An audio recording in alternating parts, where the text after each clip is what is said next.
Hello, everybody. What's shaking and baking? What's going on?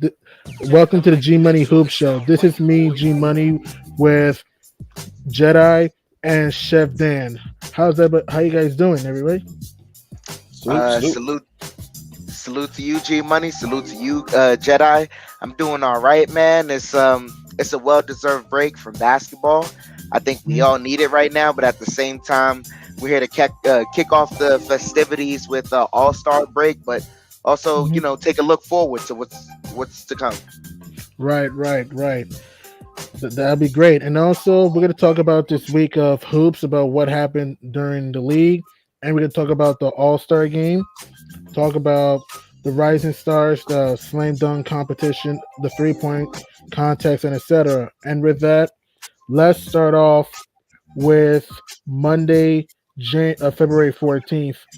You got the Wizards beating the Pistons 103-94. Kyle Kuzma led the Wiz with 23 points. And what helped Washington in that game is that they shot 47% from the field. They killed the Pistons in the paint 48-32. And it helped the Wizards improve to 26-30 at the time. And then after that, you got the Nets snapping their 11-game slide versus the Kings in a walloping 109-85 victory over Sacramento. Seth Curry led scores with 23 points. You got OKC raining a thunderstorm in MSG against the Knicks, 127-123. Trey Mann was strong like a man with 30 points. Josh Giddey helped OKC with a 28-point triple-double. The Bulls beat the Spurs 120-109. DeMar DeRozan continues to astound. He went off in his former squad with a 40-burger, 40 points. The Blazers knocked off the Bucks 122-107. No Giannis in that game. But Anthony Simons was magnificent with 31 points. The Pelicans smashed the Raptors 120-90. CJ McCollum was big time with 23 points in that game.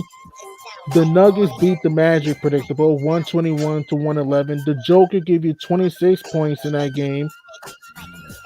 And to help Denver, which they are the number 6 seed in the West. You got the Jazz destroying the Rockets 135-101. Spider Mitchell was balling with 30 points in that game. And what helped Utah is that they hit 18 threes in that game, shot 45% from downtown, and out-rebounded the Rockets 53-33 in that game. So, huge win for the Utah Jazz. The Clippers knocked off the Warriors 119-104. Terrence Mann was balling with 25 points, and the Clippers was just scolding hot, shooting 57% from the field, 15 for 34 from long range, out-rebounded the Warriors by 5, and killed the Warriors in the paint 54-40, and now it ends Monday night. If we go to Tuesday, you got the Hawks beating the Cavs 124-116. Ice Tray went crazy with 41 points. The Mavs beat the Heat 107.99. Luka the Don gave us 21. Gave them, I should say, 21. The Celtics body slammed the Sixers 135 to 87. The Celtics hit a franchise record 25 threes in that game. They were injected with that trade rumors that well, we all know what happened. James Harden's on his way. So you saw the 76ers got eh, um like a jolt of energy. Um G Money. You saw that there. What's your thoughts on that there before we continue the rest of that trade between Harden, Brooklyn Nets, Ben Simmons? I know I know we had a lot of back and forths, a lot of discussions with Ben Simmons. I know how you feel about him. What's your thoughts on him going out to Brooklyn? I I wanted to think gather that. I wanted to gather that from you. I think it helped the Nets because you have another guy that can play make, a good defender, can get into transition. The Nets need another playmaker to help out Kevin Durant and Kyrie Irving because Kyrie's part time. So I think Ben Simmons will help Brooklyn with his athleticism, playmaking ability, and get them in the open court. And now you have Seth Curry who can help stretch the floor, and he fits in very well, coming through curls and pick and pops. So I think it help him there. And don't sleep on Andre Drummond. Andre Drummond will help the Nets with rebounding too and tipping. So I think that's a good move for the Nets. All right. So what about 76ers? Do you think they benefit from James Harden now heading towards the Philadelphia and Paul Millsap? I think so. I think so Okay. because with James Harden, Embiid need another ball handler that can also stretch the floor to take the pressure off him. So James Harden can help stretch the floor and can help penetrate to the rim. And James Harden's that go-to guy to take the pressure off Joel Embiid. And Paul Millsap is a good veteran experience to have that can stretch, that can hit the three, can score in the block a little bit. Yes, he may not be the prime Millsap we saw with the Jazz or the Hawks, but I think Paul Millsap can help him with veteran experience, especially for the playoffs. So I think those are good moves for both teams. All right. All right. Dude, let me ask you another question before we continue going. With Mhm. Paul Millsap, do you think he'll be a buyout candidate from Philadelphia, or you think he'll stick around staying with the 76ers? I think they'll keep him. I think they'll keep him because here's why I think they'll keep him. Remember, they lost Andre Drummond though. They need a big though. So if Okay. I were the Sixers, I'll keep Paul Millsap for the long run for the playoffs. Yeah, because it didn't make sense with Joel Embiid having a top MVP type of system a game this year.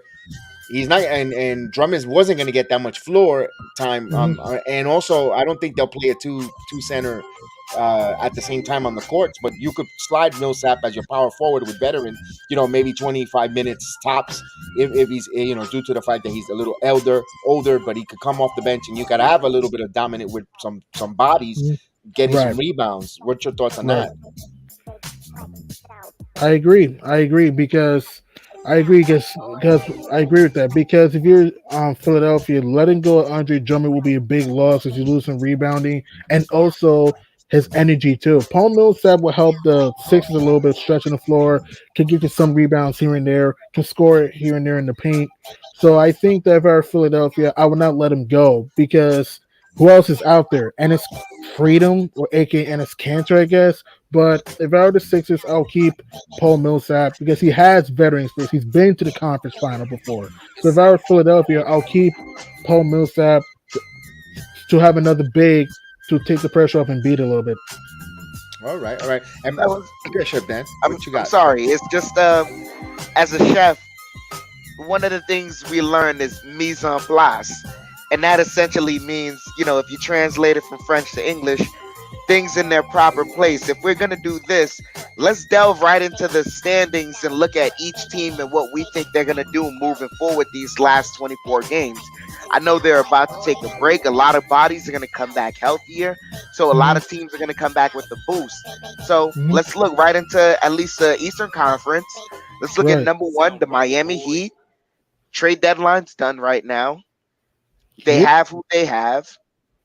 What do you guys think? How are they going to progress moving forward through these last 24 games? I think they'll be just fine. I think Miami's gonna be just fine. They're a great on-ball defensive team. They have bloodhounds on defense. They share the ball very well. You got Duncan Robinson starting to find his rhythm a little bit. Jimmy Butler didn't shoot great against Charlotte, but he hits some big shots and he's that go-to guy. And Kyle Lowry, salute Stephen Fox by the way. Kyle Lowry is a great defender that can also pass the ball. So I think that it will help. I think Miami's going to finish the season just strong though. And Bam Adebayo is athletic too. That can also pass too and can hit the mid-range shot here and there. So I think that Miami's going to be just fine to end the season, the regular season. My thoughts about it is, as good as Miami has been right now, I think they're slowly but surely going to start to fall off because there is something at the bottom of the East there that's building up that I feel is going to get the swing of things right back. But man, I don't see them maintaining the number one seed. Mm. Miami, I really don't, because I think everyone is just getting healthier and going to come back stronger. We saw what the Chicago Bulls were able to do throughout the beginning of the season. I Right. don't think that was a fluke. I think those guys just got hurt. And so, I mean, Cool. looking right into it, let's go right into the Bulls. I think the Bulls are going to regain back that number one seed. And I Very think they're going to possible. lock it. I think they're going to lock it for the season. But Kev, what about you, man? What do you think of the Miami Heat, and what do you think of the Bulls? I can see where you have an argument of Miami coming down to earth a little bit more, but man, they're well coached. Hmm. They fitting well. Um, Adebayo plays so well with Lowry and so forth. That veteran team, they have a mission, and right now they're standing. I can see them no worse finishing third at I worst. agree. I don't see them finishing worse than third right now. And for Chicago, I'm actually surprised they're sitting number two with all the injuries. All the injuries to Ball, and sometimes they don't get Vucevic. They don't have the full complement of rosters, and he's still a number two seed. That's how much DeRozan has been such an impact this Hmm. season on that team going forward. And hell of a job, Billy Donovan coaching that team. Yeah, Phenomenal job right there. He solidified himself top three candidate of coach of the year, in my opinion. I agree. He's doing a phenomenal job there. We could debate that later on in either this program or upcoming. We got a lot of basketball left to debate about that anyway. But other than that, I'm looking at the 76ers. I think they're going to, I personally, the top three, I'm going to stop there. I think the 76ers, I don't see them holding that number three spot, in my opinion. So, who do you think gets it? You think Milwaukee leapfrogs Philly or Cleveland? I'm looking at Cleveland, and you know who I'm going to say it? Surging only 4.5 games out, or 2.5 of the third spot is those Celtics. As much as Mhm. I hate Boston, I'm gonna be totally honest. I despise the Red Sox. I despise the Bruins. I don't like the Patriots. Salute Mr. Johnny Davis in the building. What's Ooh, going Johnny. on, my friend? Thank you guys for watching with us, and thank you for hit those likes and hit the subscribe for the Notorious G Money Hoop Show. We're here he invited us. We're being a guest on his program this Saturday afternoon, All Star Weekend. And I think the Celtics. I hate to say it. It even makes me cringe saying it, but I think the Celtics, guys. Very possible. Boston had won 9 in a row. They were sharing the ball, playing great defense. Don't forget, Boston was playing amazing defense, holding teams under 100 points multiple times. They were this close winning 10 in a row, but they recently lost to the Pistons by a point because Jeremy Grant hit a fadeaway game winning shot. But the Celtics are playing well, and here's what's helping Boston. Now they're starting to figure out their fourth quarter issues. Now they're starting to figure out how to play together as a team. Jason Tatum's played phenomenal. Jalen Brown's had an all-star type year on both sides of the ball. And here's the thing, too. Here's the thing. They've had their own injury issues themselves. And I like how Emeka Udoka is using the right lineups to help this team succeed. Al Horford's chipping in a little bit, stretching the floor, playing some good defense. And even Derek White, he's been a big piece for the Celtics, bringing them some good experience, can stretch the floor, used to play with the Spurs under Greg Popovich. So I think that if the Celtics can just stay healthy, they're going to be a tough out on the playoffs. I mean, I don't want to go too far, but you get my point. If they can just stay No, I healthy, got you. they're gonna make a run going into the Right. going into the But you season. could see. Go ahead, Chef Dan. It's funny, man. You guys are really discounting this team. I think they're gonna make a run to at least capture the 2 seed and lock it, and they're gonna knock Miami to your worst case scenario 3 seed. and that's the Philadelphia 76ers. I'm I not think knocking that, Philly. I can see Philly. I don't see. yeah, my thing is, I really think that fit between Harden and Embiid. I It's just gonna be really think nice. that I really think that that's gonna be a good fit. Me too. But I think they're gonna make a run, some type of run to keep themselves competitive. That we got to remember also down the stretch, some of these teams will be competing with themselves. They're just gonna be knocking each other down a peg or two at that point. So we're gonna see where these matchups line up and who puts who in order. But I Mhm. really think that fit between Embiid and Harden is going to fit so well. And I think Thibault is going to play a Mhm. key role in Right, filling out some of those defensive roles. right. I think Tobias Harris, if he dedicates himself, he can be that key role in filling out those offensive woes and some of those defensive woes as Mhm. well. But like that team, I don't know why the way they looked, it feels constructed really well. They're And not yet too Tyrese Maxey small. playing well too. Exactly. They're not too small, but they're not too big. They're at that right size. They're all, have that size on themselves to where they can, dedicate themselves defensively. They're a well-rounded team. I agree. You can make a I, case. I would love to agree with you guys. I'm gonna be on an island on my own here because Harden, hamstring, soft tissue injuries, Good the point. report, and I know this is all outside of the team, all that what we could call hyperboles or whatever nonsense you want to now call it. He doesn't fly with the team. He doesn't travel with the team. He has his own private plane to fly alone. The reports out of Brooklyn when he flew with the team, instead of going with Brooklyn, he'll go Vegas, go do whatever the hell he wanted, and so forth. He's a hell of a talent, but I don't think he's really interested in winning an NBA title here. I think he just wants to come to play with Daryl Morey and do whatever, have fun, just like Tua Taravasa said, girls just want to have fun, and Harden just want to have fun, man. I mean, but see, this is the thing. If you're a Harden and player Embiid on complement each other, in my opinion. Yeah, here's my thing though. In regards to what you said with what James Harden was doing in Brooklyn, if you're a player on Brooklyn, are you committed seeing what Kyrie is doing right now? Good point. Well, that's a different. We could be here totally for hours arguing on this, though. What Kyrie is doing, I know it could be. Some people could say it could be selfish, but it sounds bad because you could throw a lot of arguments against my argument right now, and I got to put my tongue right in between my legs and just go, shut up. But here's the thing. He's choosing, he doesn't want that vaccine in his body, and I know this is a subject that will open up millions of doors, and I just want to tippy toe around it. So please, just allow me to tippy toe it. I don't want to get and delve in it because we could, but he doesn't want to put that in his body, and he's making a stand for that. He doesn't want to. He's not going to play. I understand there's a lot of men and women that lost their jobs, also lost their lives, that lost their jobs for not taking that vaccine, and they want to try to mend the rules. We could go hours on that. But he's taking a stand that he doesn't want it. He doesn't want it. Now, you could throw it right in my face argument. He's being hypocritical. He was on a fundraisers, when without the vaccines, without the mask, so forth. I understand that. But he's taking a stand that he don't want to take that vaccine. It's not, he does not committed to basketball. He wants to play basketball.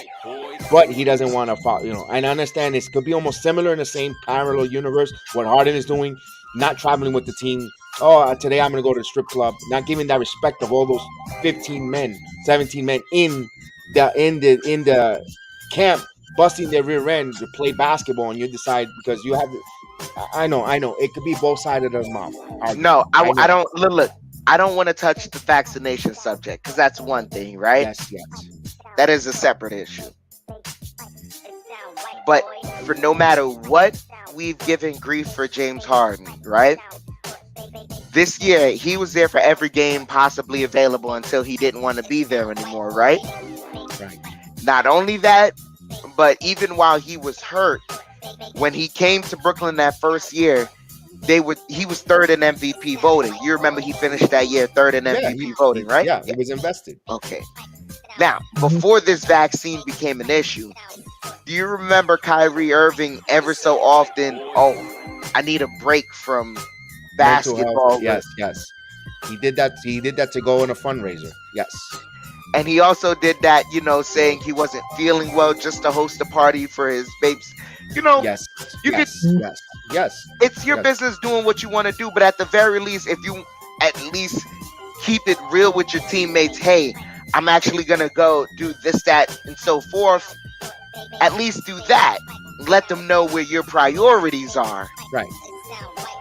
So No, it you're just right. seems like we have I know Kyrie Irving, he's the vaccine is a whole separate issue. I don't want to talk about that. It just seems that every time he has a chance to not make basketball the priority, he takes that chance. Mhm. That's the precedence he's laid out. SB Talk Sports, man. Salute to you. Salute, salute, salute.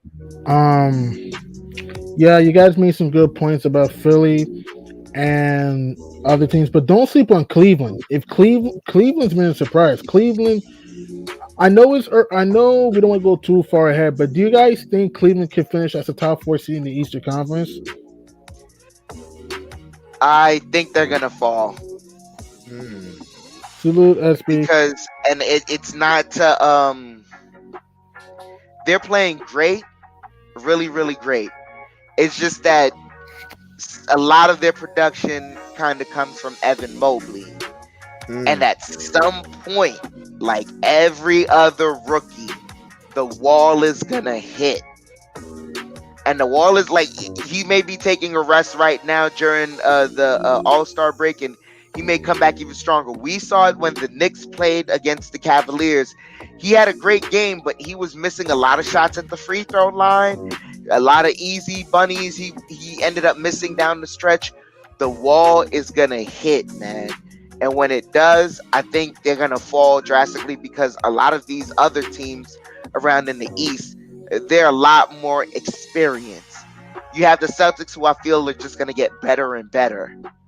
And so I don't see them, ending off in the fourth seed. Right, right, right. For me Hmm. with Cleveland, me also depends on health because if they just got to stay healthy. I mean, Karis LeVert, he's fitting very well because he can create his own shot, but he's known to get hurt sometimes. Same for Kevin Love. I know Kevin Love has been healthier this year, but he's known to get hurt. Cleveland's had a surprise season to this point because they're great defensively. But my only issues with the Cavs is that they struggle to score sometimes, and also they're not a great 3 point shooting team. They had a phenomenal year to this point, but later in the season, when you play teams like Milwaukee, Brooklyn, Chicago, teams who will get better, stronger, more mentally tougher, is Cleveland going to keep this up? That's going to be hard to say. I do believe they'll make the playoffs, but as far as top four seed in the East, I'm 50-50 on that. I'm going to see 10 more games to see if they'll finish top four.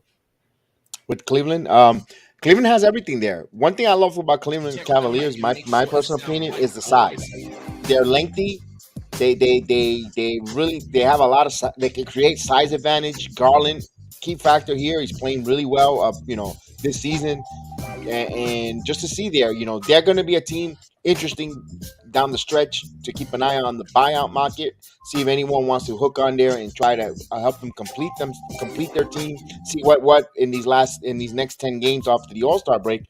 What is their where are they going to need, if they're going to need another shooting guard possibility, hybrid shooting guard 3, or who's available candidates on the buyout market. If there's something that fits there, there's a lot of talks of Gordon Dragic out there, or if he gets bought out, or can Bazemore if he gets bought out, could it be something that could reach on his way to Cleveland, for the remainder of the season? A lot of interesting names there, and see what they'll do there, guys. Yeah. Another team I've seen, really just everyone has been quiet about so far, but they've been quietly over 500, really. The Toronto Raptors. Where do you see these guys going? They have a lot of experience. They also have the young guy in Scotty Barnes who's been helping contribute. He hasn't been a scoring punch for them, but more so just been a high activity guy who's been helping them out do everything, rebounding, assisting, Mhm. scoring, just being an all around great teammate. Where do you see that team, guys? What do you see them currently doing? They have a shot making the playoffs. They have a great chance making the playoffs because here's the thing that helps the Raptors. I Fred mean, but VanVleet, what about the last 24 games, man? the last few games, I think they'll be okay around that. On the last few games, I think Toronto will be 50-50. They've been a surprise myself. So if I had to guess where the Raptors will finish, if I can bring up their schedule the next few games, let me see. Toronto schedule, let's see. Sorry, that's sorry, another team. Why They you get faced the Hornets, the Hawks, the Nets twice, Pistons, Little SB. Magic, Cavaliers, Spurs, Suns, Yeah, man. Nuggets, Lakers, Clippers. They have a little West Coast trip, and then they face in the top of the East mostly. Sheesh. salute SB? What's going on, man? Let's welcome to the program. How Welcome are to the you? program, SB. What's going on? Salute, fellas. I'm at work right now doing the fighting the Lightning game right now. But what's going on? What's going on? What's going on? What's What's going going on, on? man? What's going on? Another We're day. just talking about the league, talking about what's going on in the league right now. Mm. So, what do you think about this? Is Chef Dan? This is Jedi. Salute. Nice meeting y'all, man. Awesome, Nice. awesome. Popped up in my live feed, and then I seen G Money Child picture, and I got the damn laugh, so I had to click on him, man. That's funny. Yeah, man. It's great. So, what do you think about this season so far? Who's been your surprise team, your disappointing team so far? Definitely my surprise team is my Chicago Bulls, and the only reason I'm giving them credit is because it was so many bad things talking about the Chicago Bulls that we was ranked like the 16 team, 15, 16 team. They said Atlanta was going to be better. They said the Right. Charlotte Hornets, the Celtics. They called DeMar DeRozan the worst signing of free agency. So I definitely got to give it to my Chicago Bulls. And it's not even me being a fan. I'm just like all the narratives that came out about the Chicago Bulls and just to have the number one seed and to still have the number one seed with the injuries that they've been dealing with. So I'm definitely going to go with my Bulls. Most disappointing got to be the Los Angeles Lakers. Oh They yeah. had high expectations. Russell Westbrook is not living up to expectation.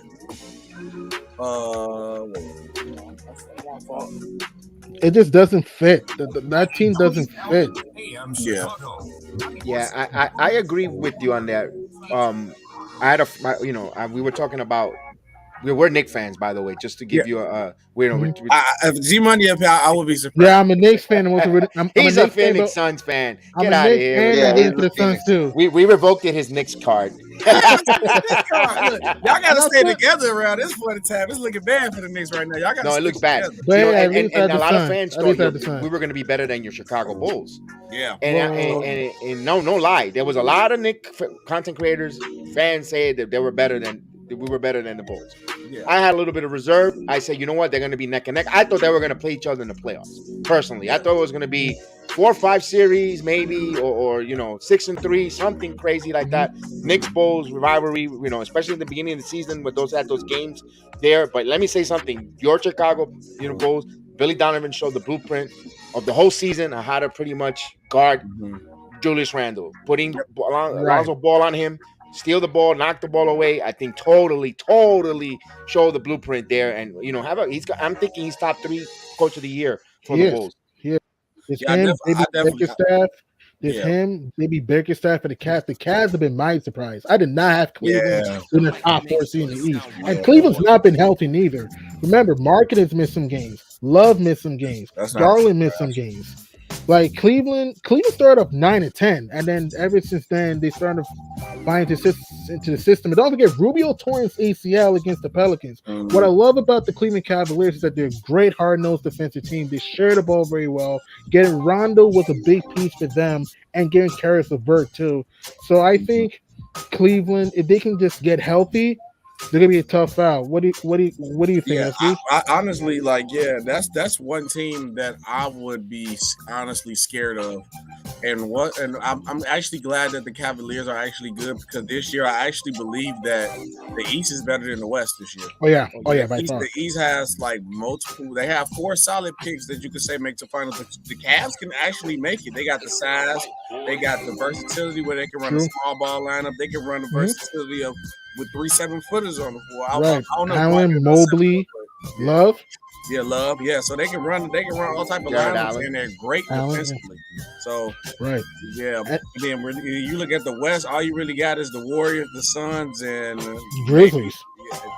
like Jazz. I think I'm missing the team, but I'm gonna say the Jazz. I don't believe the Jazz. I think I'm Yeah. out. I think I'm missing the team. Yeah, The but Grizzlies, not the Jazz. yeah, Phoenix, Golden State, and Memphis. I'm not a believer in Utah. Utah shoots a bunch of outside shots. I don't think it's going to work in the playoffs. Dallas, I know the Mavs have played great defense, especially Reggie Bullock, who's a bloodhound on defense. But other than Luka Doncic, I don't trust anyone in that team in the playoffs. I don't. Dinwiddie, he will help with his playmaking, but is he going to stay healthy? That's my concern with Dinwiddie. I like the Mavericks because they're great on ball defense and can hit the three. But my concern with Dallas is, remember, Tim Hardaway's out the rest of the season, potentially the rest of the year because he broke his foot. That's a big loss for them. I think at best the Mavs might beat the Jazz, but I don't see them beating the Suns or the Warriors or the Grizzlies because I just don't know if they have enough offense to help out Luka Doncic. Because in the playoffs, even though Luka can post up, can hit the mid-range shot, teams are going to be physical with him in the fourth quarter. That's why you saw him get tired at times. You disagree, Chef Dan? You think the Mavs can go far? It's not that. It's just the way you describe this team. They play great defense. They're a great They defense. have some guys that can catch and shoot, and then they have Luka Doncic. That sounds like a well-constructed team that just has to get it together. Like I think if they fall in line, like if they get the right opponent in the playoffs and they make a run, that defense that they believe in, that effect that it happens, that contagiousness of wanting to play hard and be a defensive stalwart. After that, you just kind of leave it down to, okay, if it's a close game, who do you believe in can make a really miracle shot to win the game? Your star or Luka Doncic? 9 times out of 10, man, I'm gonna give the ball to Luka and say make magic. He makes magic. I mean, Luka's a beast. I love Luka Doncic. I'm just saying, also depends on the team because what happens if teams? It also depends on the team they face, though. Because let's say they play the Warriors, right? You have Warriors in Kuminga. 5. I don't know. Warriors in 5. I say Warriors in 6. That might go 6. I'll give the Mavericks 2 games though. If they play the Suns, you have Bridges, Crowder. Hold it there with your Suns.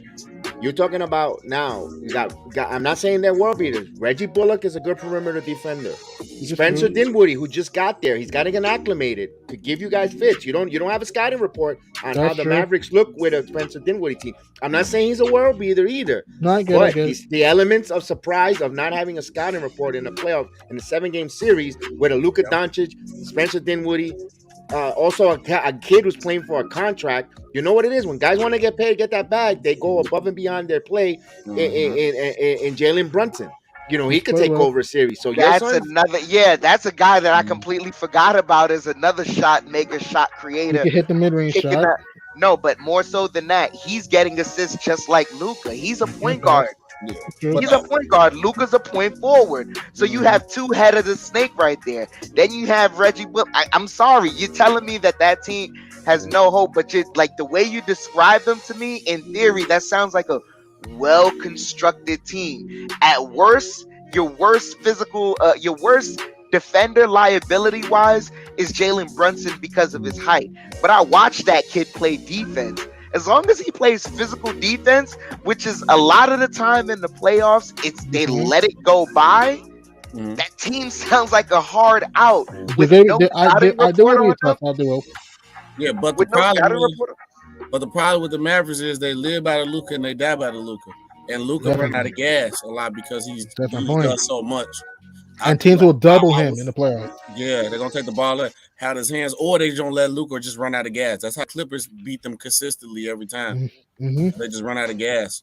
I mean, What do you think? I agree with. And Tim Hardaway was hitting big shots at those times. You don't have Tim Hardaway anymore. I understand that. Yeah. Look, I understand you have that, but but how's he going to look in the playoffs though? That's the thing. Wait, you have Spencer Dinwiddie now. You have a Reggie Bullock who's playing better defense than a Tim Hardaway and could hit the same timely shots that Tim Hardaway can.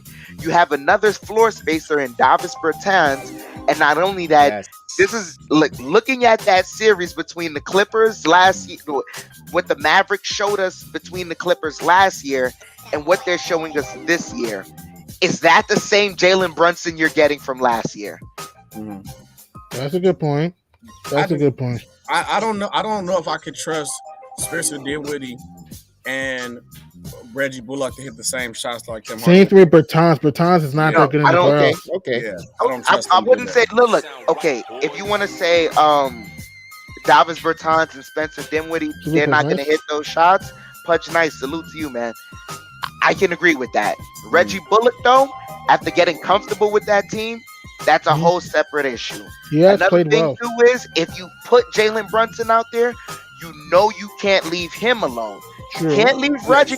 If you can't leave Reggie alone, and you can't leave Bullock, and you can't leave Jalen alone, you're kind of leaving yourself on an island with Luka Doncic at the end of the game. Right.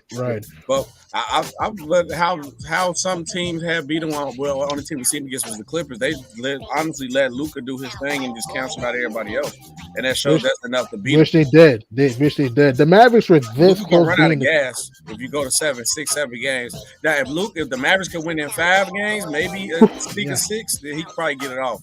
But if you go like 6, late 6, 7, he's gonna run out of gas.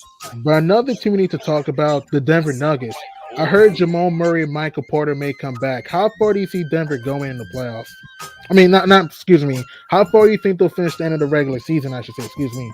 Denver. I don't expect Jamal Murray to have a big of an impact this year coming out ACL. I think we're gonna see the real Jamal Murray next year. I think that's the biggest hit for Denver. Shout out to Jokic, one of the most skilled centers in the league. He's a great player, but he showed that he can't get it done. And then Jamal Murray by himself, he needs that help. Michael Porter Jr. was a big loss for them too. So I think Denver's gonna make their impact next year when Jamal Murray comes back, and that's when they're gonna be a problem. But right. First, second round. That's it. You think they'll get out of the first? I think they might get upset in the first. Depends on who they play. Depends on It depends on matchups. It depends on matchup. Correct. Even if a team has an injury, a team might still be deep enough to survive. But if you're Denver, if you had to, I would try to get the 5th seed out of Denver. I want to play Utah. I understand Denver. I think it could beat Utah. I know they're 0-4 against Utah, but that's regular season. But I'd rather play Utah than Memphis. Memphis is athletic, though. They're athletic, though. You don't want to play the Grizzlies if you're the Nuggets. I don't think they'll beat the Warriors or the Suns. I know they recently beat Golden State at the buzzer with Monte Morris, but my concern with Denver is they're an athletic team, and they're a pretty good defensive team, but I don't know if I could trust this team on the road. Are they going to win in Golden State? Are they going to win in Phoenix, though? I don't see it, though. And again, Jokic can post up down low. He's a great player. He can post. Salute 19 comment. He can post. He can shoot. Salute Stephen Fox. But my concern with the Nuggets is health and also Mike Malone's adjustments. Sometimes Mike Malone, his rotations are kind of questionable to me. So to me, I just don't see the Nuggets going far this year. But next year, when they get Michael Porter and Jamal Murray back with Aaron Gordon, Will Barton, they're going to be a tough out. But this year, I just don't think they're ready to take that next step yet. Hey, I got a question, though, because I feel like this guy is the – and I question his rotation, too, but I don't fault him as much because of his best – like one of his second best players out. I think this guy named Dame Lillard, who's in Portland, I believe he's a perfect fit for the Denver Nuggets. And I know they're showing that they're rebuilding. And you know you're this close to winning. Don't get me wrong, the Nuggets are healthy. They're this close to being a championship team. Do you pull the trigger and go get Dame while it seems like he's kind of available and go for the championship with Dame and Joker? Because I think he's a perfect hand and glove fit for the Denver Nuggets. In a perfect world, it will fit if they weren't, but not in the market that they're in. But what would they trade to get Dame? Jamal Murray or Michael Porter and maybe a few players in the pick? What would they trade to Portland? That's the thing. Right, right. I who knows what the package will be around, and what does Portland want in return Mm-hmm. from Denver? You know, I don't think Denver's going to be a really good team. They're not going to have really a good draft pick, in my opinion. They'll have a high draft pick. Chef Dan, go ahead. I, you know, I agree that, in theory, that trade makes sense.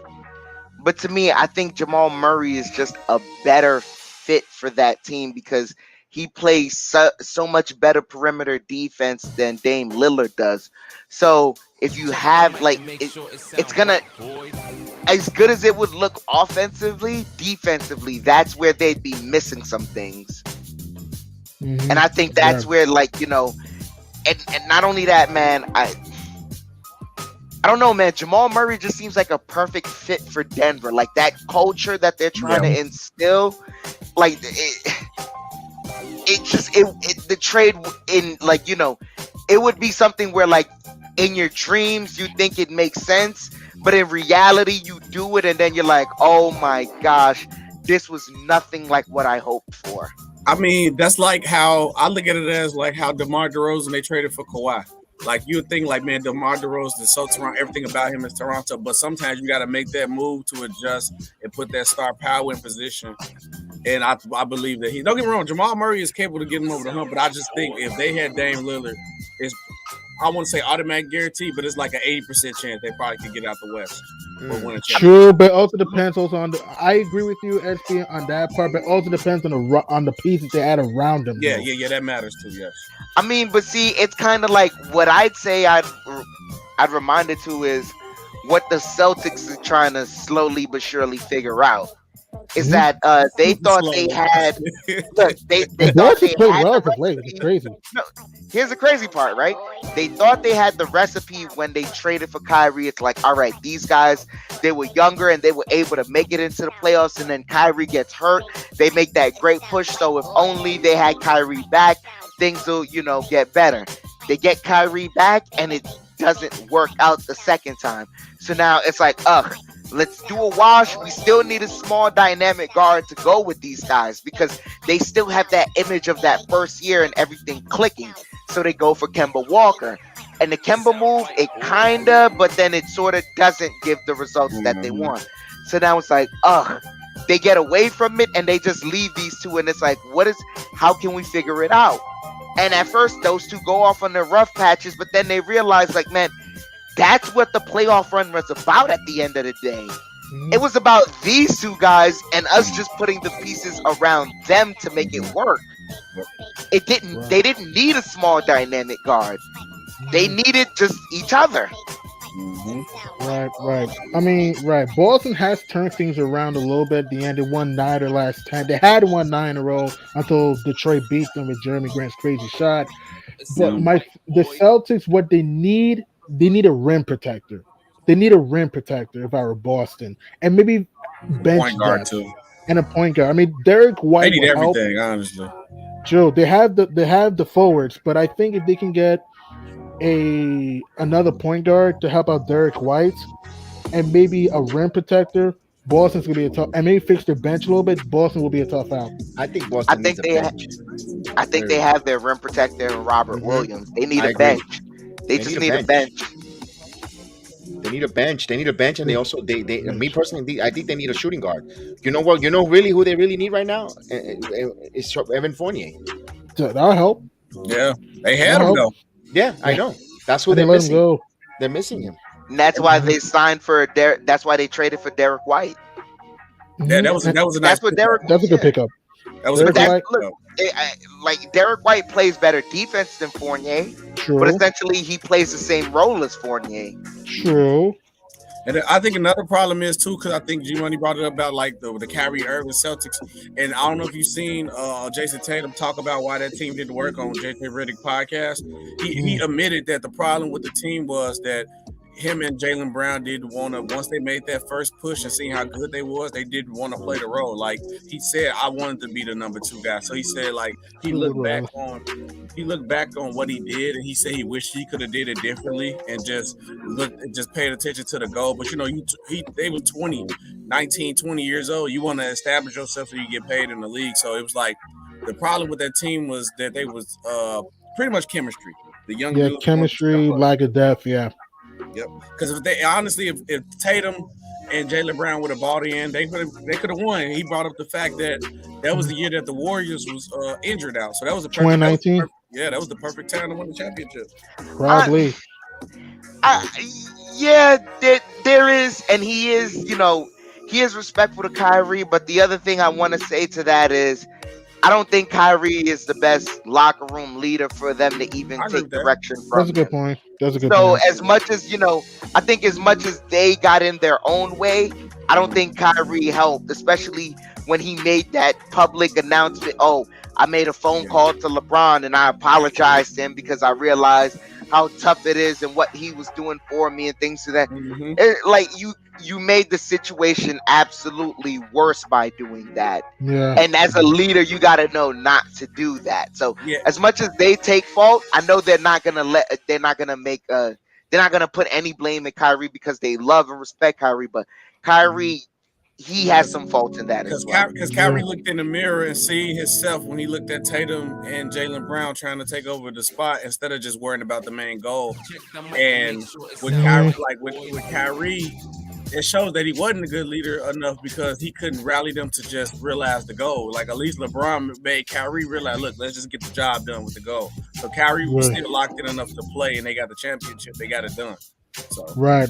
And speaking of Kyrie Irving, I want to ask you, SB, what do you think about Brooklyn trading for Andre Drummond, Seth Curry, and Ben Simmons, and trading with James Harden? What do you think about that trade? I honestly, I keep telling this to everybody. The Brooklyn Nets won that trade because everybody get too caught up in the fact of they got the better player in James Harden. Like 76ers success is only dependent on how good him and Embiid and Harden play together. If they don't play together, it don't work.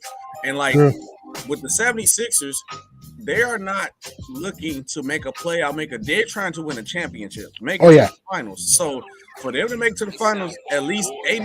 This has to work at least 80% well. 80%. It's like if you just make a trade like that, if it's like 60% of you working to it, then that'll be fine. Hang on, everybody. But 60% of it will work. But since you're going for a championship, the end all be all with this lineup with the 76ers. This duo has to work together and has to gel quickly for them to make it to the finals. So I picked the Nets because they pretty much filled every hole they needed. They got another ball handler, so Kyrie Irving don't have to play point guard. A versatile defender, so Kevin Durant don't have to guard the Giannis's, the big guys, all this, so he just worry about scoring. You got a big who can rebound more, Andre Drummond. Then you add another shoot on the perimeter, so now you can do different lineups where you could put Patty Mills, Seth Curry, and let Ben Simmons play the 4 to 5 and run the offense and run a depth lineup. So I'm taking the Nets because they were more versatile to me. And not only my fault. Go ahead. No, go ahead. I said if fully healthy and if Kyrie Irving can play all the games, if they play each other in the playoffs, I'm taking the Nets. Yeah, and not only that, it's a move for the future as well. Yep. And let me really get out to it. At the end of the year, James Harden is due for a $269 supermax. Sorry, $269 million. Excuse me, supermax. Daryl, I know, and Daryl Morey is going to give him that. Yes. Now, what does that do? It makes the 76ers weaker. Their window went from being open to a quarter of an inch to close. Yep. They got to win. So my point is, they're going to be in trouble because they got to sign him for long money. 33-year-old guy who's decreasing his, he's not going to play up to par and well. Mm-hmm. It also helps everyone else in the East, get better. Also, Brooklyn ended up getting 2 first-round picks back. Mm-hmm. Also, so you're taking picks away from a team that's getting older, who's going to be tied up in a lot of supermax money, and 76ers got to win. If not, they're in trouble. So it helps us benefit as a Knicks fan, as yourself. I believe you're a Chicago Bull fan, correct? And it helps us as the Eastern Conference. It weakens. So Brooklyn won, and the Eastern Conference, if you ask me, won. They might have the short-term um, a chance to win the NBA title, go to the finals, maybe, maybe not. I don't see it, but long term, it benefits all of us. Yep. Let me ask you, do you think Ben Simmons stays in Brooklyn? Yeah. I think he's gonna stay in Brooklyn for a while. You see him with the first thing he bought is a Brooklyn Bomber jacket. Yeah, he's staying in Brooklyn. So Right. yeah. So and then it's like, don't get me wrong, like you a Knicks fan. I don't know if you're a Knicks fan too. Y'all know that no matter what the Nets do, they're gonna be secondary to the Knicks. So now he's in a situation where if he was in the Garden, I'd be worried about him because the Garden fans are worse than Philly fans. But he with the Nets, so he can play his game, and the Nets fans ain't gonna heckle him as bad. So that's why I think he's in a good situation. Right. If he's on the Knicks, that'd have been a different story because you ain't coming in the Garden breaking up shots and free throws, and you ain't gonna survive. You see, they booed Julius Randle. They don't care who he is. I think Ben, true. That's why personally for me, I think Ben will fit nice more in Brooklyn because he doesn't have to be like the number 1 or 2 option. In New York, it probably be a little bit different. Mm-hmm. So with Brooklyn, he'll probably like the number 3 option, 4 option. Yep. Because you have KD, Kyrie, Seth Curry / Ben Simmons, and then you get Andre Drummond. I think the Nets also want to trade too because now you get rebounding. Get the problem with rebounding. You get a rim protector, Drummond. You get guys who've been to the playoffs before, and Seth Curry can help with curls, pick and pops from 3. So I think it can help him there. And if you get Kevin Durant back healthy, because remember he has an MCL, so if he comes back healthy, you get a go-to guy that can also play make when he wants to. Kevin Durant and Kyrie can play make when he wants to. So I think it's a good trade for Brooklyn. But what do you? Philly, before you jump into another team shit, G Money, real quick. You also an X factor.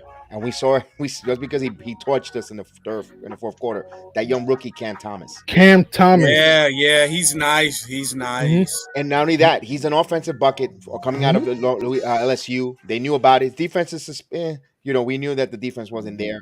High talent, offensive, go get a bucket. Mm-hmm. Now, when you have guys who spread the floor, who you cannot command a double team, you might want to throw a double team at Durant or Irving, then Cam Thomas is going to benefit from that. Or even with a 6'10" point guard who can get you the ball, and Ben Simmons, he has the height, could get that kid in some right spot, shoot up. Or you got Curry on the other end, so pick your poison. I think Brooklyn Nets just got a lot of weapons to attack, and they'll be lethal going down the stretch. I think the weakest point for the Nets is just coaching, honestly.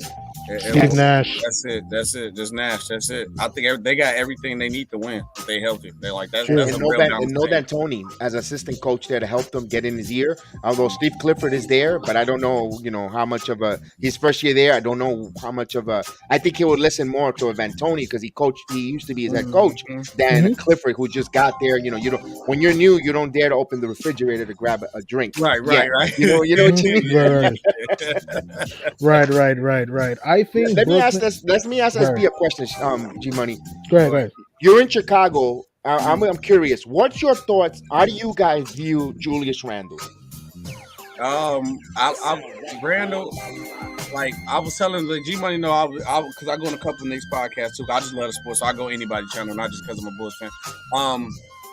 I feel like Randle, y'all succeeded a lot last year. He was a great player, but y'all should have traded him while his value was high. I seen the writing on the wall. Like his value was super high. Like coming off that most improved, he brought the Knicks back to the playoffs, which you can respect. And usually with Tibbs teams, it catch somebody by surprise. But then when you start figuring it out, or when Tibbs gets stuck into his ways, he's not going to change. Like how you not playing Cam Reddish? You traded him for a first round pick. You got to play him. You have to play him. So, with my thoughts on Randle, he played great. He's an all-star caliber player, but y'all should have traded him that offseason. Now you paid a B plus player, maybe when he's hot, a type player money, and he's not gonna be $417 million deal. And if you bring somebody else that needs the ball in his hands, he's not gonna be as effective because he was effective last year because he had the ball in his hand 90% of the time. Anybody in the league gonna put up numbers like that. And another question regarding how much more writing on the wall do you think that you've seen it already? You've seen the movie, you've seen the film. How much longer do you think Tom Thibodeau shelf life in New York? Honestly, and I love Tibbs because Tibbs is my guy. He did a great job in Chicago. I think Tibbs might be gone probably this off season unless the Knicks go all in and get some vets because Tibbs not gonna play young guys. Y'all got a lot of talented young guys on the team. So, yeah. So. Right. Either this year or end of this summer or next, unless they're going to get one more year. So, like, all right, maybe one more, if that max. Probably. Do you seen Derrick Rose? Are you surprised the way he changed his game here? Seeing him from very jump start in Chicago, seeing him what he is now, and the way he has revitalized his career in New York.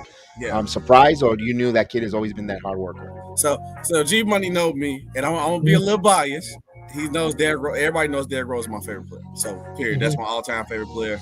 So yeah, I'm happy that he bounced back. I knew he always had the skill. The problem was he got to stop eating them Skittles and start eating all that bad stuff. So he started taking care of himself, and he's shown that he's improved. He's from Chicago. He's a killer. So I definitely love it. And then also another problem, me from being Chicago, I know why. That's why AD's getting hurt, because we be out here hooping on concrete. We don't care what we hoop on, and it's gonna take a toll on you in the long run. But I know, like kids in Chicago, we just love the game of basketball, so we're gonna hoop any and anywhere. We'll hoop in mud if we have to. So I'm actually happy, and I'm not surprised that Derrick Rose playing is good, because his game never went nowhere. It's just he has to be available. Right, and of course, we love Derrick Rose here. We even got a guy that comes in and hijacks our program, man. From the start, you can see Antoine Gis. I love Derrick Rose. So do all of us. Hey, where I need that. I need that for my channel. I need that. Where throw your info. If you want in the chat, I'll leave you my info and I'll send it to you. Definitely. Okay, man. I need that, man. That's crazy. But we're not talking about this team. The defending champions, the Milwaukee Bucks. How good do you think the Milwaukee Bucks will do at the end of the season? To me, Milwaukee, they overachieved last year. They won the championship. This year, they have been a little bit inconsistent. You know, the fifth seed had some injuries with Brook Lopez. Giannis, he's had an MVP type season. Drew Holiday, he's been all right, but he's been hobbled here and there. Same thing with Chris Middleton. How good do you think the Bucks will be at the end of the season for you guys? Do you think the Bucks repeat, or you think they'll lose their championship? I'm gonna say this: I don't think they overachieved last year. Only thing that came up short is KD. You know, at the points in my head, KD is the best player in the league. But Giannis has shown me this year, it's not been a point of time this year I've seen Giannis on the court. I didn't say that's the best player in the NBA. So to me, this year, I think they can honestly repeat, legitly repeat. The team is good. They're dangerous. They coming back with that confidence, and they got the best player in the league. Like Giannis shoot jumpers now confidently. That is scary. That is a problem. So I think the Bucks can honestly repeat. Honestly, I don't think they overachieve. So yeah, that's me. Is the possibility for a repeat there? Yes, if they run into the right opponents. I think if they run into the right opponents, they could repeat. But I don't know. I was watching a lot of sports documentaries, and I'm seeing how hard it is for teams to repeat. So I wouldn't say that, you know, it's a high percentage chance for them to repeat. Right. But Giannis, man, like you said, SD, there's not been a moment this season where I'm watching him play on the court. I get the highlights, or I'm watching the game live, and you see him. It's not even that he's added the threat of the 3-pointer now. It's just everything else about him. He's so confident in, and his mid-range. Confident in his mid-range. Like that's the mid-range that the mid-range shot is what broke the wall for him. So he's confident in the mid-range. We knew he could get to the rim.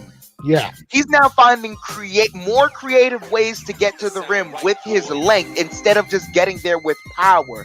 Because he's creatively doing these up and unders, using the rim to help block off his defenders the way they do for him. He's kind of getting to the rim and doing moves like a guard does, flipping it up in there. And then now he's taking the threes when he wants. It's not some forced shot. If he's running in transition, I'm comfortable. I'm gonna let it off, and the form looks so butter right now. It's crazy. 2-time MVP, defensive player of the year. Like he hit an accolade that only Jordan hit, bro. And then your Finals MVP, best player in the league right now. No one can take that from him. You gotta unmute yourself. You're muted. I was saying I agree with you. I'm trying to hear this game all ending. right. Yeah. But easily, yeah. I wanted to hear it so I can hear it. Yeah, but he's just the best player in the league. But man, the Bucks, I see them making it to Eastern Conference Finals, and then from there, whoever they face, it'll be a tough round. But I think they'll fall there in the Eastern Conference Finals. I know, like there's the only reason why, and look, their role players are playing out of their minds right now. Like Bobby Portis, he's hitting near all-star numbers right now in his efficiencies. I think that's gonna tail off. I think at some point that's gonna tail off, and they've been getting hit with injuries consistently. And for some odd reason, even though they found certain things to work, they haven't stuck with it because they feel like there's a flaw in it somewhere. So I think they're gonna fall apart at some point. Like that signing with DeMarcus Cousins worked earlier in the season. I don't know why they didn't keep him. They just said it wouldn't work out. They went to someone else. I don't remember who they went to. I don't think that's working out so far because I haven't heard any buzz about that. I think they missed Brook Lopez sorely. They got Serge Ibaka in the trading deadline to beast them up there. Stretch Yeah. 5 will help Giannis. I still, we'll see. He just got there, so we'll see there. I think that really helped them. Personally, I think that winning the title for the Bucks actually elevated everyone's game for some reason. They got better, my opinion. You see what happened after the Warriors won one? They won 73-9 the next year. So winning that, having that bravado of winning the championship, you come in the season different. Especially when you're a young player and you achieve something. What they say, the best time to achieve is when you're young because you don't know any better. So you just think everything is, you kind of just keep it going. For me with Milwaukee, we all know they're athletic. They're a good 3-point shooting team. They like to get into transition. My only thing with the Bucks I'm worried about is consistency. Sometimes they can be streaky sometimes, and it's health.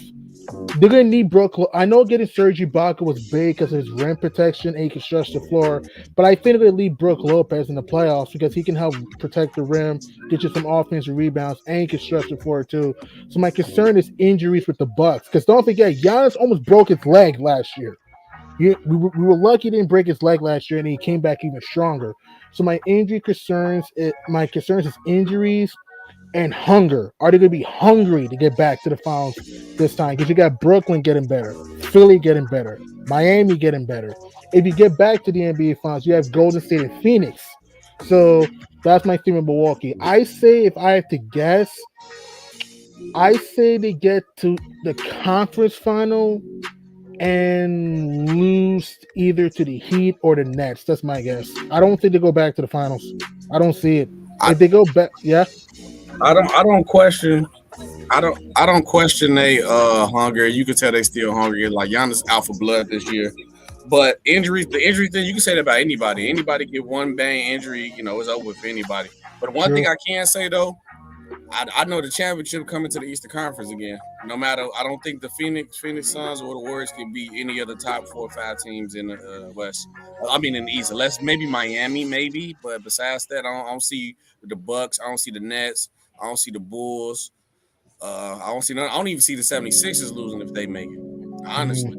I think the Cavs might get the Suns a run for their money if they made it. I do think Cleveland will give us some problems if they get because of their speed, athleticism. I do. Spears be the only thing that'll kill them though. If they was to play the Suns, the Spears be the only thing that'll kill them. Or anything on that. That's what's gonna kill them. Experience gonna kill them. Right. And speaking of the Warriors, I know many people got them coming out the West, and I think Golden State will be a tough out. I don't think they'll come out the West because here's the thing. Here's my concerns with the Warriors.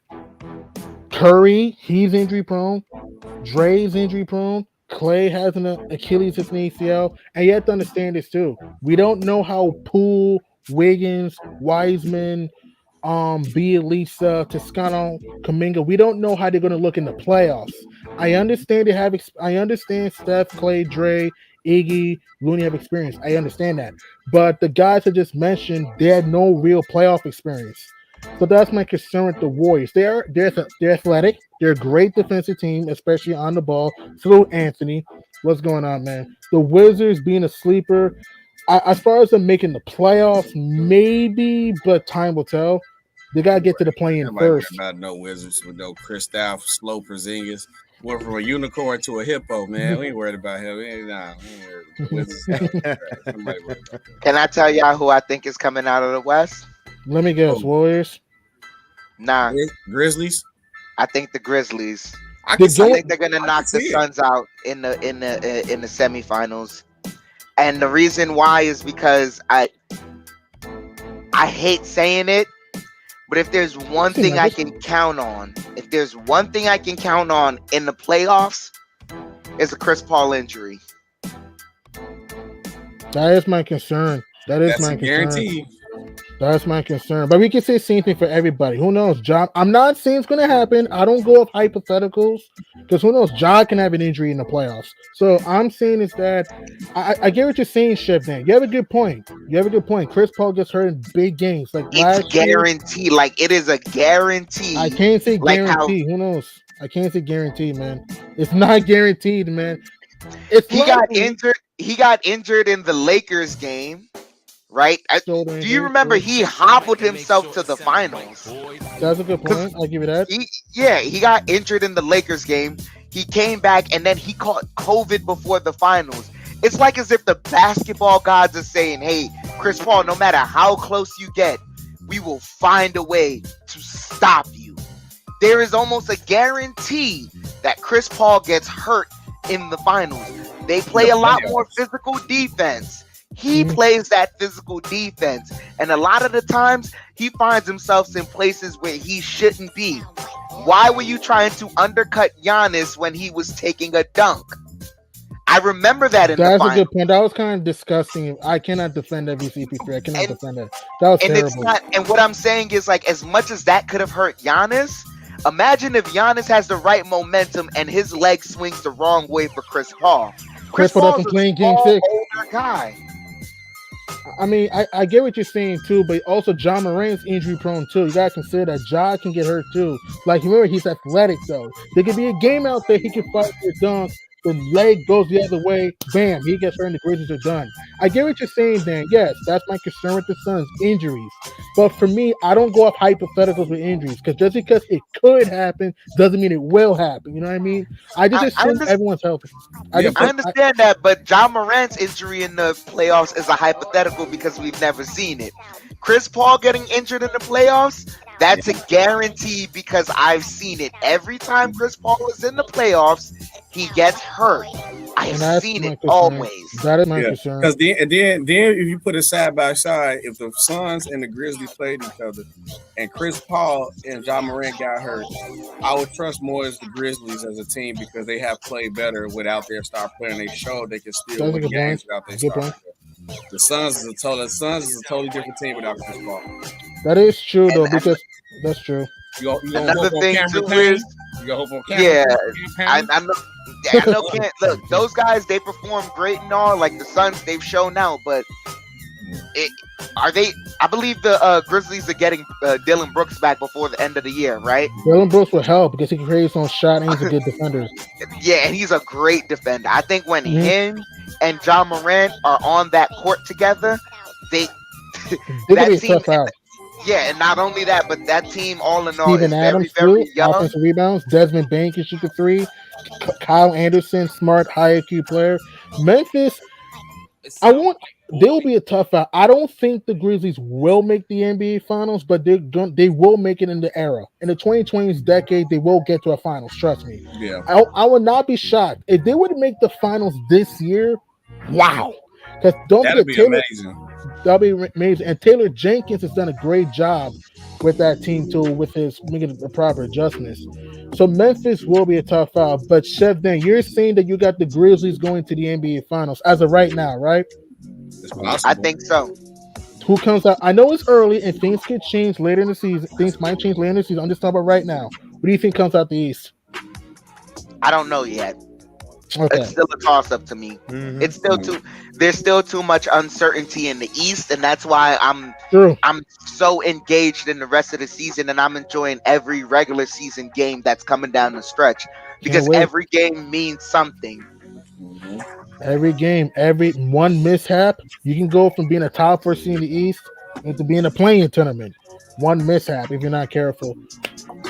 Or And back yeah. stretch of week. Or, if you have a bad week, the way the East is crumbled up there, you just drop immediately. You could have a phenomenal week and a great stretch like Boston has, and look how quickly they jumped up.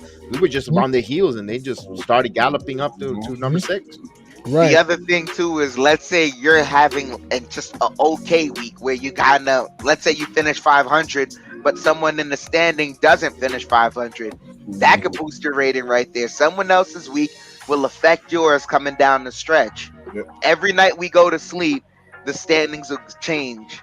That's the beautiful part about it. That is, and I think that's another reason why they added the play-in tournament too, because they added also the play-in to bring entries in the regular season too. Mm-hmm. What do you guys think about the play-in tournament? Do you like it? Do you not like it? The play-in tournament? I mean, it's cool. It brought excitement back to me. So far, I'm approved of it because it actually brought excitement back. Give us that NCAA type feel when it comes to the games being in and out. So I like it. Don't do no mid tournament though. Don't do no mid season tournament. Mid season, that's stupid. Like, why do a mid season? Hey, why I won the mid season championship for what? What? Yeah. Like, leave it alone. If you're Adam Silver, leave it alone. I actually have a reason for you guys to applaud the mid-season tournament. Do you guys think the way they award NBA awards is fair right now? I don't mind certain awards. I don't mind. No. Sometimes, no. I'm in between. I mean, but see, this is what I'm getting into. Certain guys have certain incentives in their contracts. So let's say they play great, but they don't hit those incentives because someone else in a more popular city is hitting that incentive, getting that contract. They now have an ability to feed their family more. They now have an ability to get a higher caliber of training, a better healing system around them. These funds help these players out perform better and get a peak performance. That's why, if you can get another form of income for these guys, it generates revenue. And with that additional revenue, we can help pay out an extra additional, so forth for so on amount of dollars to the winners. Then that helps out these players. And it's not only that, but if these guys are seeing it as a way to boost themselves, and not only that, the tournament, because you're winning the tournament, it affects the regular season as far as your standing, and it helps you out in that sentiment. It's more competitive basketball in the middle of the season. I'm not gonna lie to you guys. The only time we see competitive basketball in the regular season is in the fourth quarter if the game is relatively close. True. After that, we're kind of dependent on the coaches out there. Some coaches will run certain lineups to maybe try and win a game back, things of that nature. But at the end of the day, certain teams, before the season starts, they have an agenda of what they want to do. Now, if through this tournament, let's say you have a young team like the Detroit Pistons this year, right? They wanted them to tank and this, that, whatever. But all Cade Cunningham knows is in the middle of the season, when he gets a tournament from being a young guy in that, NCAA system, he plays harder for some reason. He, gets the green light. If that team starts to overperform more than what that's, than what the front office believed that they could, then that gives more competition to the play-in tournament and to the regular seeding. It's more competitive basketball all around, and not only that, it breeds that that inner competition of who wants to be here and who wants to accomplish something. I'm not gonna lie, man, but ever since the year 2000, or ever since when, man, I don't know who. With the enabling of power of player movement and player empowerment, you know what's gotten lost in all that? Organizational pride. We're never going to see rivalries again unless it's between two players. You're never going to get rivalries against two organizations because they're never competing enough, because it doesn't matter to them. Reason being, their star player can leave at any point and the rivalry is gone. We need to build rivalries again. We need more competition. We need more guys feeling like, hey, they can impose their will. Right. And it doesn't happen every night in a regular season game. True. I'm all for more competition. But I mean, I like how you put it for the competition point, but it's like, what is the real reward that players are getting from the mid-season time? and I don't think players would They're care getting- for this.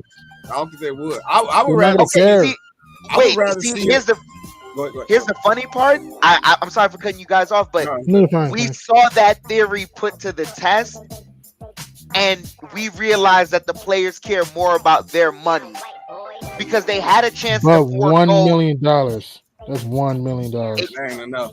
No, that's in theory. We don't know how much the prize is actually going to be. It's still being discussed, so it could be more than that. I mean, it Not could, only but that, will look, it? not only that, look, not only that, but that $1 million doesn't mean anything to a LeBron James. But what does it mean to a Cade Cunningham, who really, after his first rookie contract, he's the #1 overall pick. He's getting how much? $8 million. He's got to pay his agents. He's got to True. pay, for the house. He's got to True. pay his trainers. He's Good don't point. don't forget, it's the first year he's getting this contract. So Mama needs a new house. Mama's mortgage got to get paid. Mama's car needs to get paid. Daddy's house got to get paid. Daddy's car got to get paid. The homies around him, because he's going to be irresponsible, he's going to pay a little something to the people around him. That $1 million you think may not mean something to you, but to those younger players not making the Dame Lillard type of money, the Paul George type of money, and those are the guys that are not even making the LeBron and KD type of money, it means something to them. I get that, but I just think that the bigger picture for teams is the NBA championship, the final one. Let me make my point, please, Dan. I don't think they'll care for, hey, I won the mid-season title. I don't think they'll care. And here's the thing. Not every player is going to want to participate in this tournament to add more stress. There's a reason why we have a play-in now. That means you have the whole regular season to build your team, to construct your team well, so you can have a good shot to make the playoffs. So that's what it's a play-in. I don't think a mid-season tournament is going to solve all your problems, and I think it's going to turn off some fans because it's like, this isn't soccer. This isn't soccer if you're NBA. They don't need a play mid-season. I'm gonna wait for let me wait for G Money because I got a perfect thing. G Money, go ahead. You're done. I mean, okay. Kev, go ahead. I don't. All right. Go ahead. Here's the thing about the mid-season tournament. Why I think it's a good thing, and you gotta have an open mind. What is the NBA doing currently right now? They have NBA Africa. Am I correct? Right. They want to have G League. They want to have NBA Euro, which you see, you know, they want to do. The NBA wants to expand themselves to have different continents. You see a lot of players from Australia. You see a lot of players from China. You see they want to have an NBA league or global. They want to be globalized. You have you experiment in your home with the play-in tournament. Then you have a mid-season tournament to see how that works, how that interests, how that buzz. Because ultimately, my opinion, this is going to be an NBA World Tournament where you're going to have your North American champion go up against NBA Africa in a tournament style, and it's going to be globally. And I think that's where the NBA is going to head. And I think that's what they're doing with these tournaments. Not only that, but the other part in saying this is, I know you say that the Larry O'Brien is the ultimate goal. I agree with you there. But in the beginning of the year, not every team has a chance to get the Larry O'Brien. We have to be realistic. No, I agree. So now those teams that don't have that chance, what are they doing for 82 games? And how do you get their fans involved? Because as a whole, what the NBA is thinking about is not just your market. They're thinking about their market as well. And how can we get them more involved? I know the Larry O'Brien means a whole lot to those younger players, and getting there is a task, but they know they're not getting there in their first year. True. So instead of doing that, why not give them something else to play for? At the end of the day, it's giving them something else to play for. And they know they're not going to get the Larry O'Brien. they know that that's reserved for the teams that have, that have paid out of the yin yang for their contracts, and they have their team and roster set up in a way that they're going to dominate through the regular season majority of the time without even really trying. And then once they get to the playoffs, that's where their true effort comes in. A lot of the time when the rosters are built in the beginning of the year, you already have a clear-cut contenders and the guys who are trying to get, more picks. The NBA is trying to find right now that middle ground of teams that can possibly get in the playoffs. Their hope is maybe they can get a lucky run, but 9 times out of 10, they know their season is going to end right there. Like, those teams are now starting to figure out we might as well tank. That's why the Pacers, as much as they had that roster that they had, they're like, hey, we want to get younger. We want to tank, and we want to go in the lottery. That's not appealing to that market. And there's a market there in Indiana because they're used to perennial, contendership. They've now lost a percentage of that market because they're not competing. It's all about competition. And if you're trying to forego that competition because you already have something in place, then as a corporation, you're not trying to expand yourself, and that's not being the betterment of the corporation. I understand that they're trying to go global, but also within going global, I don't know if you've heard the rumors, they're trying to expand within the states themselves. Seattle is a market that they're trying to exploit right now. Las Vegas is a market that they're trying to exploit right now. But if you bring them into the current system, you know what those teams are going to do? They're just going to try and tank. Las Vegas people do not want to come into an arena just to see their home team tank. It's all about the promotion of competition. I know the $1 million prize may not seem as much to you, but to other people, it does a whole lot more. I think the $1 million prize means a lot to us because we ain't got $1 million. This is what I'm saying. But I just think it's unnecessary for the money. I understand that, but if you have a team where they have a bunch of young guys and some of these guys are signed to 10-day contracts, and with the G League guys, their contracts are worse than the rookie or the two-way contracts. They really don't know where their next meal is coming from a lot of the times. That prize means a lot to them. And so those Linsanity moments that come few far in between, those marketable opportunities, let's try and create more of those with these tournaments. But who's to say people are going to be interested? That's the thing. Not everyone's going to be interested in this. I mean, I get what you're saying, Dan and Jedi made some good points. You were speaking, SB? Go ahead. No, I said I think you'll get a more competitive tournament if they had a tournament for teams competing for the number 1 pick or a higher lottery spot with the teams at the bottom. So if like you take teams from the bottom, make them do a tournament for a higher lottery chance or the number 1. If whoever wins the tournament, you guarantee the number 1 pick. I think that'll be more competitive than the mid-season tournament. Pretty much. You can do that probably after. You probably could do that after the season or something like that. But yeah, I get what you're saying there. For me, like game out. Pretty much. I mean, but then what if they build enough revenue now to where they say, all right, they can do a mid-season tournament, and now the prize is $5 million to each player on the winning team, and a $5 million prize to the coach. I mean, the bench players will love it. The bench players will love it for sure. But yeah, don't you think a team? Let's look at some of these middling out teams. I think a team like the Sacramento Kings right now, who are trying to fight for play-in tournament but can't really get there, they love that prize right there. Houston Rockets, Jalen Green, you think he wouldn't play for extra $5 million after he just came off the G League Ignite team where he forewent college, decided to go in the G League to get paid to play professional basketball. At the end of the day, these guys are professionals and they get paid. So why not incentivize them with more money? Yeah, but then like only, but okay, I get the money part, but how does this help legacy wise? Like, because like, okay, you get the bench players with that, but what about like the star players? How does this add to their legacy? Because if not, ain't nobody gonna look at me like, yeah, I'm gonna put you in the top 10 because you was like a 2-time mid-season tournament champion, or you let Does really? I think I the got NBA the is, like I was perfect. yeah, let me get you that one. Let me. No, I was about I to think say, the NBA is I'm a, going into a global, and that's why they're doing a tournament. I mentioned. I know you stepped away from them. But I was saying they have NBA Africa, NBA China, not to rehash, and I think they're trying to get a global, like a true world champion. And I think tournament style. I think that's Adam Silver's ultimate end game goal and why he wants to do a midseason tournament. I think he's trying to make it work, or it could be a global sketch. Yeah, Dan. Sorry about that one.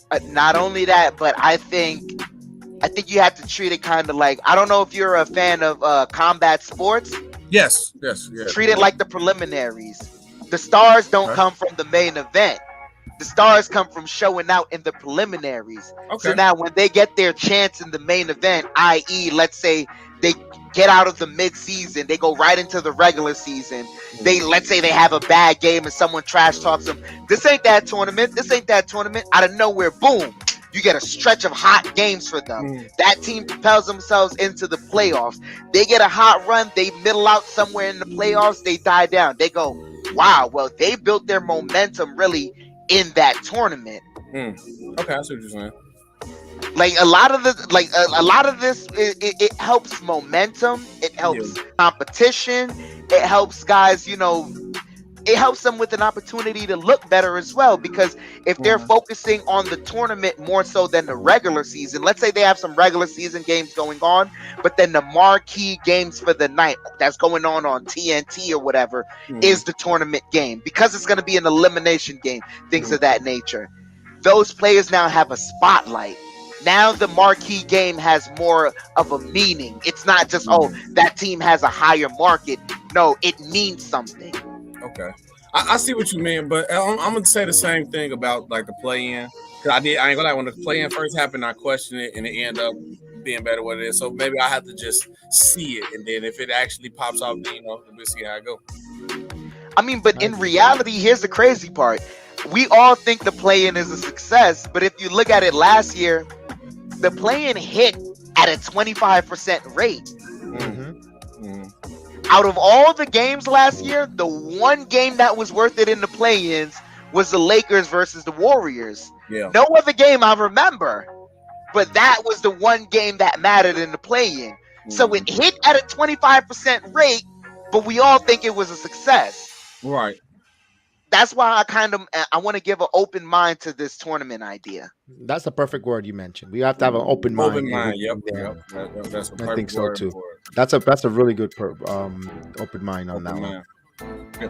So who you guys think, like, legitimately, if you had to, from the point we at right now, mid-season, if you had to do your awards, who you giving your awards to? Mid-season right now, if you had to give the awards: MVP, Rookie of the Year, Sixth Man, Coach of the Year, DPOY. Who y'all got? MVP, because we didn't expect them to go, my opinion, to go that level, that high, and where they're at. Ja Morant.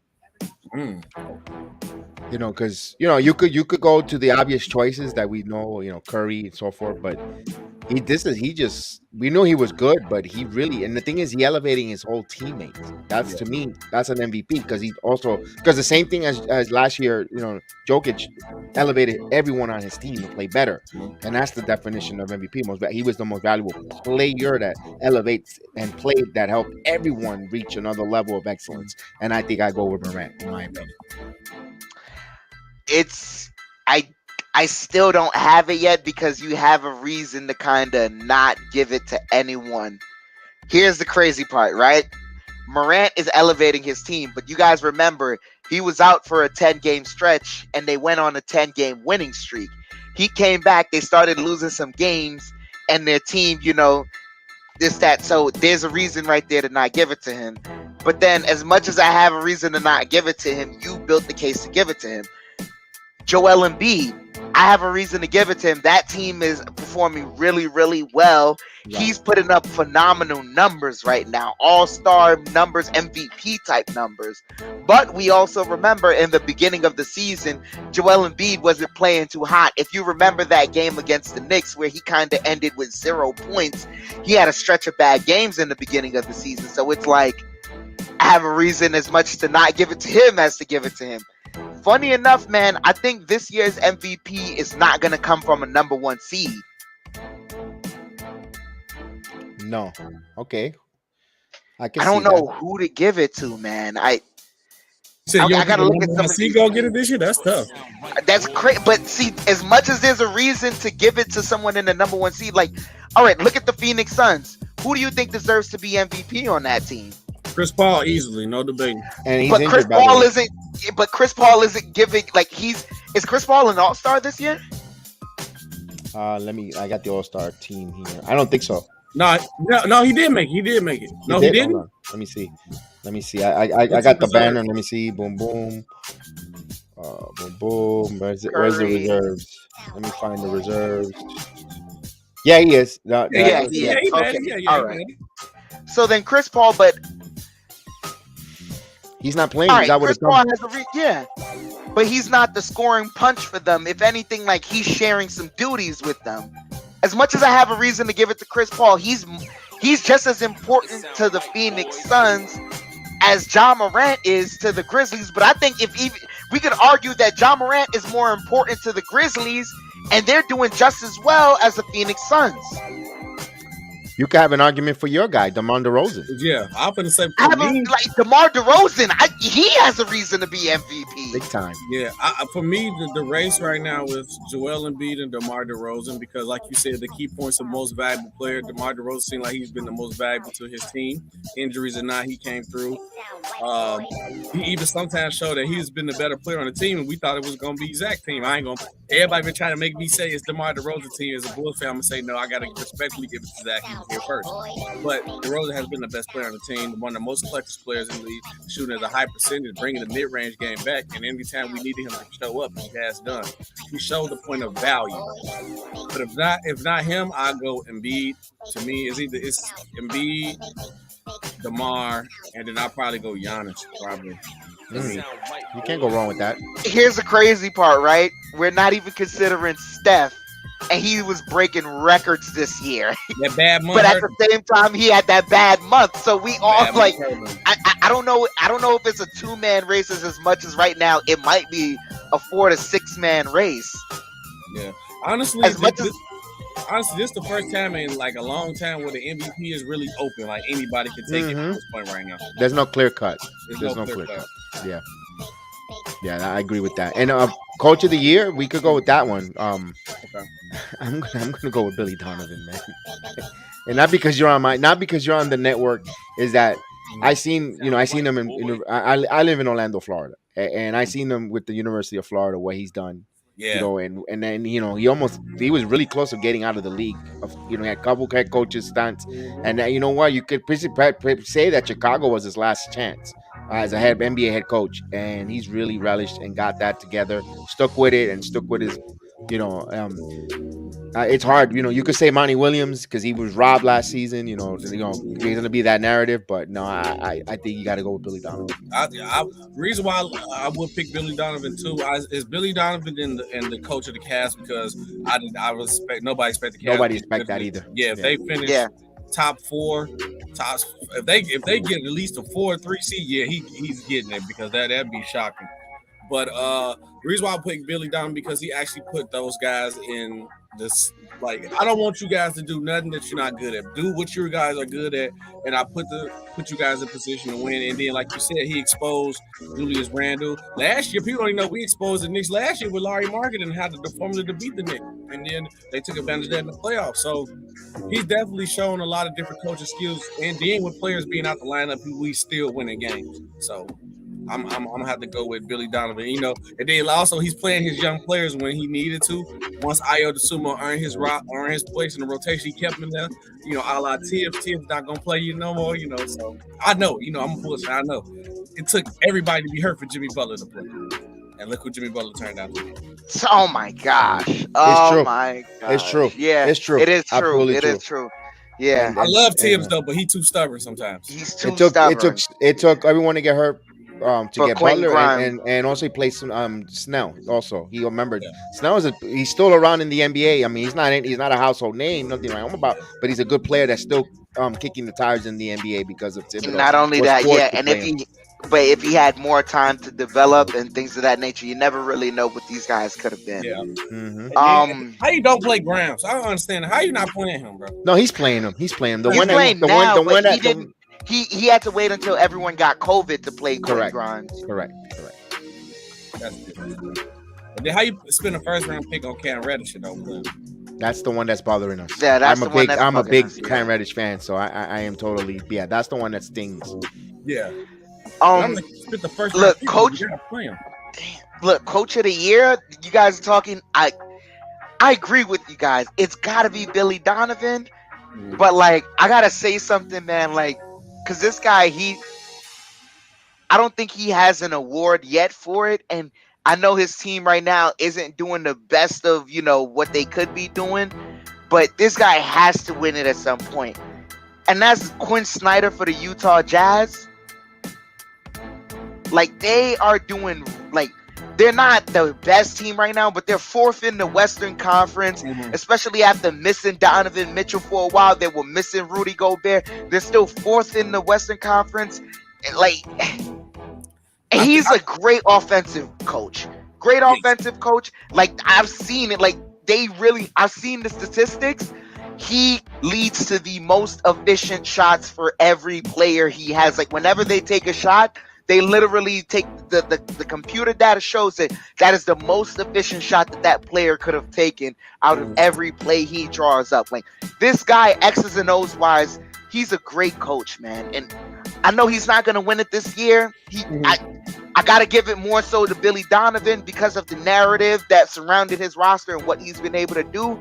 But Quinn Snyder, man, I just got to put his name out there. Maybe he wins it for the Coaches Association. Even though I think he should have been, got on one, but I think the ship is probably sealed. But you definitely make a good point, some good case for him, though.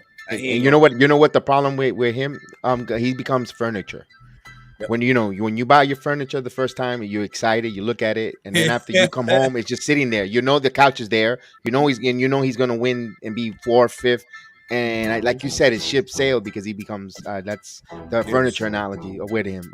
He's a hell of a coach. He's a really good offensive minded coach. Bad market where they can bring any players in there, but man, he's gonna end up being a Jerry Sloan. Yep. I'm surprised he even got one. I don't think he got one at all yet. He don't got one coach of the year yet, do we? That's crazy. He doesn't. I don't think he does, which is why it's like, oh man. Come on now. All right, I get it. There's gonna be snow. Sorry, my phone's going off. Yeah. In New York, it's gonna be snow. But Chicago, I definitely know about the snow, bro. Hate it, man. It's just Quinn Snyder, like he's where you at in Orlando somewhere, man. I gotta that vacation weather, brother. Like, can you? 24/7. It's 82 degrees outside, and I'm here in a podcast, but that's okay. I wouldn't be anywhere else, but with you guys. You don't want to see how cold it is out here right now. I know my sister-in-law lives in Chicago. She wants us to go visit. No, thank you. No, thank you. Oh my god. Oh my god. No, thank you. Oh my sister-in-law says, "You come up here. Yeah, maybe when the Yankees play the Cubs, I'll go for a new league." You a Yankees fan too? I'm a Yankee fan. Oh, look, man, we get right along, man. I love the Yankees. Okay. You got to join us then for the Yankees call along. At least watch along. I definitely sub, so I'm definitely gonna be on the. We just to let you know about the channel. We got, besides the G Money Notorious G Money Hoop Show, we have Return of the Knicks podcast. We do the watch alongs and play by play when the game is on for the Knicks. We just have fun with the chat. We enjoy it. And sometimes they hear our misery and our pain while the game is happening, instant live reaction, as well as every week. My son and Chef Dan here, they do a combat sport weekly MMA program. They break down, preview all combat sports fighting, Bellator, UFC, and they do it each and every week. They preview and they also recap the following fights cards. Also, we had MMA fighters on. We had Bellator fighters. We had a short interview with Bruce Buffer, with Aaron Blanchfield. So we're trying to grow, and they do phenomenal. If you're a novice to the fighting game, these guys, these young men, they break it down, what to look for, what to see. You know, if it's a grappler, is it a striker, what to look for. And we always preach about watch the preliminaries. That's where the stars and the fighters are made. And we had a lot of guys in the chat that are now MMA enthusiasts. They love it because they break it down, what to look for. And then before you invest in the pay-per-view, listen to what they got to say and watch the prelims. And then if you like it, you get into it. Because if you know fighting, MMA is not for everyone. Yeah. And they break it down. Yeah, no, I'm definitely going to check you guys out and do that. I think, Chef, I'll probably make you mad if I tell you who I think to go to MMA is. So I don't even want to say it to you. Go for it. I mean, go ahead. John Jones. I think he's the greatest. I'm not mad at that. Okay. Athletic ability, what he could do in the ring, all of that. He's the greatest. Yeah, to me. He just can't make it to the ring all the time. Not his own choice. I think if you get him in there, if you get him in there, if you lock him in the gym, right, and then just don't ever go near the city of Las Vegas with him. Until fight night, and then you take him like a high profile prisoner, the chains and the mask and all that. You got to drag him to the ring, and then from there you unleash the beast and get him into the octagon, and then get him immediately out of Las Vegas.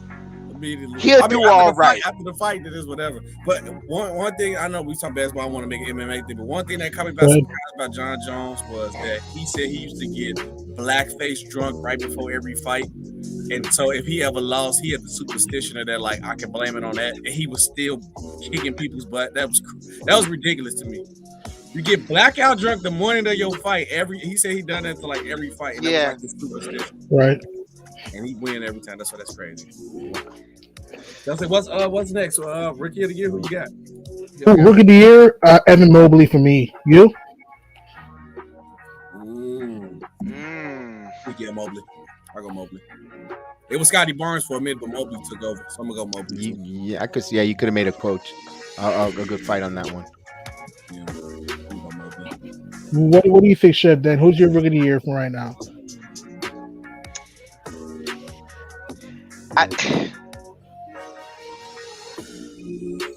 It's got to be Mobley. Yeah. It's unanimous because he, what success he's been on that team and contribute a lot. Phenomenal and just helping them take that to that extra dimension that he brought up. You can't go wrong with Mobley. True. And speaking of Mobley and Barnes, March 6th in Cleveland, Raptors Cavs on ESPN. March 6th. Can't wait for that game. And who knows? I know it's early. Could they see each other come springtime? Come playoff time? I would love to see that. Raptors and Cavs in the first round. I would love to see that matchup. Because Mobley is very versatile. He's athletic, can protect the rim, can rebound. He needs to work on his jump shot, but he'll get better. Scotty Barnes can ball handle. He can hit the three-pointer. He's very elusive. So I think that Scotty Barnes has had a great year, but I think Evan Mobley's had a better season, but not by much. But I think Evan Mobley has had a very good season. And both teams have been a surprise. Cleveland, Toronto have been a surprise. And I know it's early. I would love to see this matchup in the playoffs. Cavs, Raptors, I would love to see that matchup in the playoffs. Yeah, that'd be a good matchup. That'd be a nice young matchup. That'd be a shocker one. That'd guarantee the Cavs to a second seed. Pretty much. I mean, the Raptors try to get 6. If I were Toronto, I'm trying to get out of the plane, try to get the 6th seed. If I were Toronto, for Cleveland, if they were to get 3, we'll get Toronto and Cleveland in the first round. I know it's early and things might very well change, but I would love to see that because you have Toronto, who has a bunch of athletic dudes, Cleveland, who has a lot of lengthy wings, lengthy centers. So, and battle of the guards, Darius Garland versus Fred VanVleet. That would be nice to see. You have Rondo and Love, playoff experience, who've been to the finals, won championships. For Toronto, remember you had Spicy P, VanVleet, Anunoby, guys who've been to the finals, won a championship. So that would be a nice matchup if we had that. But hey, 3-point contest. Who you got? If you look at the chat, you got CJ. Ice Tray, Zach Levine. Wait. We gotta we didn't we gotta go through our mid-season awards. Mid-season defensive player of the year. Mid-season defensive player of the year. Ooh, man, there's Mikal Bridges, there's Giannis Antetokounmpo, the Greek freak again. Sorry, guys. I'm going freak too. Going freak. I would say my next person would be Triple J. Jaren Jackson. You know what? Yeah, I agree with you on that. Hello, Bridges has been good on perimeter, but yeah, I'm not taking him for Triple J. Triple J got time to play the game. Triple J. Triple J and Chef Dan and Triple J might talk to each other come June because he has the young Grizzly Bears coming out of hibernation in June. What about MVP? Who's your MVP as of right now? We said it's a six-man tied race right now. Before the six-man tied race. You could give your thoughts because we already mentioned it. Yeah. If I had to choose MVP, it's tough. I'm gonna say DeMar DeRozan. I gotta go DeMar DeRozan. I think DeRozan is my MVP. Think about it. 8 straight games of 35 points per game, 30 or more. Can hit the mid-range shot, athletic, can finish, and worked on a 3-point shot too. And he's been clutch in the fourth quarter for the Bulls. So for my MVP is DeMar DeRozan. I did not think the Bulls would be number 2 in the East. I did not think that.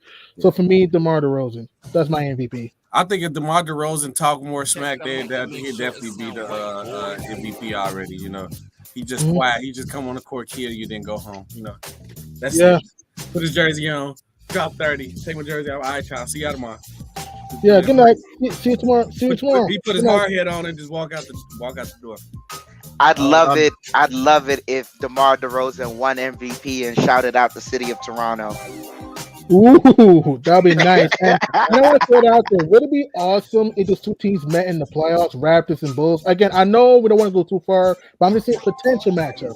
DeRozan average 40 that series. I'm trying to tell you, he's going to average 40 in the first game back in Toronto. He probably dropped 50 points. He's going to come with a vengeance, bro. I don't know, like.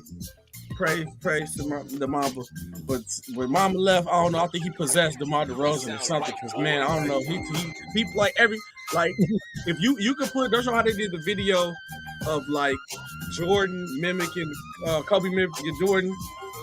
I think you could do a montage of this season of DeRozan and Kobe side by side. I guarantee you find more things like that. He looked just like they Kobe. Did the same thing with Joel Embiid. Joel Embiid. That gave me goosebumps. That one gave me goosebumps. And Kobe. Michael Jordan and Joel Embiid. I was watching that, man. I was like, and the footwork is close, bro. It's Ooh. Joel Embiid, he's had a marvelous season too. MVP caliber, athletic. Like I'm not even gonna lie, man. It seems like God rest his soul, man. It seems like ever since Kobe passed, man, every season there's someone coming out and they're making their bid for MVP. And the way they're doing it is through the mid-range. It's through the mid-range. It's footwork and mid-range, and that's what they're doing. I love that. Because I'm not even like Julius wasn't as graceful with the footwork. Right. But the level of shot making he was doing last year, that was Kobe as he was fading. Dude, he was fading out of bounds, going above the backboard and hitting shots. When I saw that shot, I said, "Bro, that's not coming back next year. That's not coming back next year." Yeah, JR30 was an assassin last year. Mid-range, fadeaway, 3-ball. I remember that one shot against the Sixers. It bounced in the front rim and went in. We lost the game, but it bounced in the front rim and went in.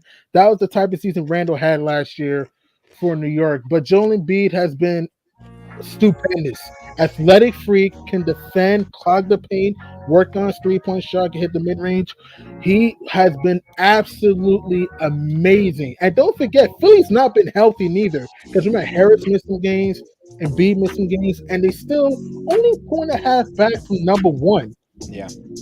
Wow. Joel Embiid, I gotta give it up to him, man. He's just Yeah. been absolutely Who y'all got for still- six man? Six man of the year. 6 man of the Six year. man? Hmm. Ooh.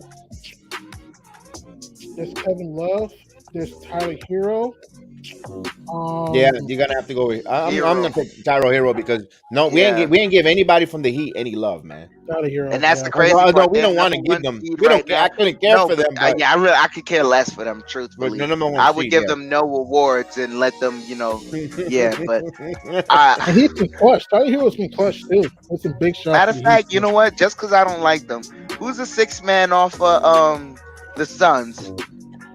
For the Who's your Suns, sixth it's man? really more Cameron. It's really more Cam Johnson. Really more Cameron Johnson. Yeah, let him get it. Let him get it. Let him get it. Me, I like SB, the I'm Suns. sorry, man. I'm a Knicks fan through and through, man. I don't like them. I like I respect it though. the Suns. I don't want to be biased. I gotta go Tyler Hero, but don't sleep on Kevin Love. Kevin Love has had a great resurgent year with the Cavs. I'm gonna say Tyler Hero, but not by much. If Caruso wouldn't have got injured, that would have been a nice pick too, man. I wanted Yeah, Caruso for the oh Knicks, my man. gosh, Caruso would have been. Yeah, Caruso would have made it this year. You don't like Caruso? Oh my god. All right, he loves Caruso too. Caruso His too. pick too. His pick too. Yeah. Matter of fact, you know what? Oh, You know what? Here, he's in Chicago, baby. You know He's what? home. You know what? Let's give it to Caruso. I'm trying to give it to anyone but Nah, Tyler man, it's Hero, Tyler. It's come man. on, man. Kevin Love. Give it to Kevin Nah, Love. yeah, we gotta give it to Tyler Kevin Hero, Love. man. Give Oh man. or just Kevin Love. Like give it to him. Like come on, You look said at that. Kevin Love? You know what? Nah. Let's just give it to its rightful owner, Tyler Hero. Yeah. I'd rather not give Kevin Yeah. Love any more awards. I'm good too with him. Now, who's the Alright. most improved player this year? Miles Bridges. You know what? Yeah. You got a good argument there. You're really good argument. Really good. Kuzman? Kuzma for the Wizards. Kuzma. Mm-hmm. He's had a resurgent year with Washington though.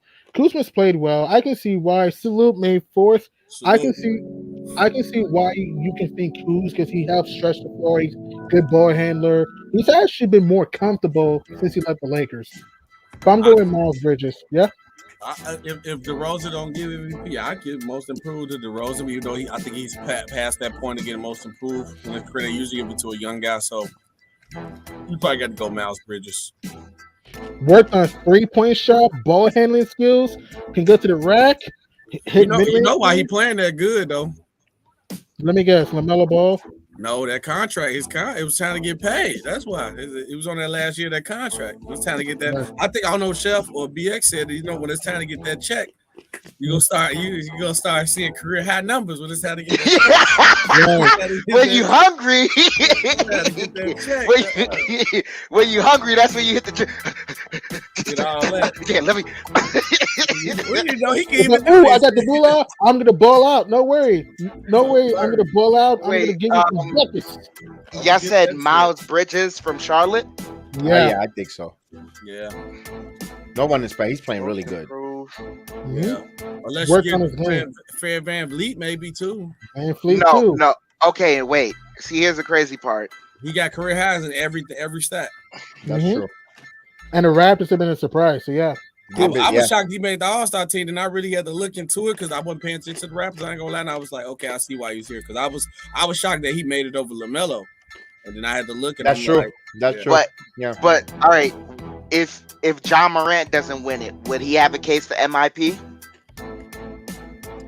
But it's only third year though. yeah, and then Ja playing the way we expect him to play. Yeah, we Yeah, you're right. You're right. You're right. You're right. Ja's in the MVP conversation. We can see that. Ja's in the MVP conversation because, That like was I my said, That's my MVP, by the way. G-Money. Ja made it look on his way to the first team conversation, making the Yeah. first team. right, Ja dropping electrifying. Ja is athletic, can make you go. Ooh! He can make you. He's an awesome finisher. Worked on his jump shot though.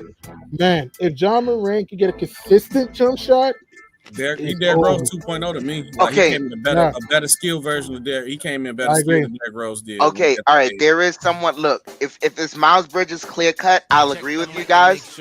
But just another name to throw in there because I feel like this guy he's been playing off the charts. His name has got to be thrown in there, and that's Bobby Portis. Yeah, he's played well with the Bucks. Yeah, I can see. He's played well. No, but Crazy ass no, shot. Yeah. the efficiency has shot all the way up. But can you Is put the Portis as a numbers don't six-man? reflect it because Can Yeah, you you put Portis could. as a 6-man of the year? could. Portis could come out as a 6-man as well, Well- because his efficiencies are all-star like. Yes, He's yes, just that's not true. putting up the numbers. True. That's really it. He has had an impact with the Bucks because he can stretch the floor. Yeah, he has good impact. here. Stretch the floor, gritty Get to the rim. rebounder, gritty defender. He does all of that, man. Right, I can see right. that. I'm seeing What a list. They got Darius Garland for most improved. You can make a case for That's Darius a make. Garland. You can That's make a another case name. that because without him Most improving to the IQ. level that he's at, you don't get the Cavaliers in the playoffs. And Garland Especially worked on- with Colin Sexton out this year. right. Right. And Garland's done a good job with his IQ. He knows how to find the open man. Did a good job hitting his mid-range shot. He creates some shot off the dribble. And Darius Garland's also athletic. He can get to the rack too. He's had a phenomenal year for the surging Cavs, and I can't wait to see some of these teams in the playoffs. I can't wait to see Yeah. how Cleveland does in the playoffs. Can't wait to see what Toronto does if they get there. I can't wait to see what some of these teams do. I can't wait to see what Memphis does there. Assuming they get there. Can't wait to see what these teams do in the postseason. What about Coach of the Year? Who's your Coach of the Year as of right now? We mentioned mentioned it? it. Yeah. We all said Billy Donovan. Probably Billy Donovan. Yeah. For me, The JB coach of the Cavs. JB Bickerstaff. For me, JB Bickerstaff. Yeah. I did not have Cleveland this good. Yeah. I didn't. I said him is either him or Billy Donovan for me too. Cavs are just super good, bro. Right, man. Right. Is that all the awards? Mhm. We defensive player of the so, yeah. year. We did defensive player of the year, 6-man, MVP, MIP. But speaking of more awards, who do you think is going to win the 3-point contest? You got There you go. We talk All-NBA All-Star Weekend. All-Star Weekend. Can't wait. You got CJ McCollum, Ice Tray, Zach LaVine, Desmond Bain, Big Cat, Fred VanVleet, Luke Kennard, and little Patty Mills. Who wins the 3-point contest, in your opinion? I'm gonna keep it real. I think the last two is gonna be Luke Kennard and Desmond Bain, and I don't know between those Me two too. who's gonna win Yeah, it. Chef Dan, But- we and you are in sync. Yeah, it's just those two. Like, if look, am I like maybe this guy might surprise us?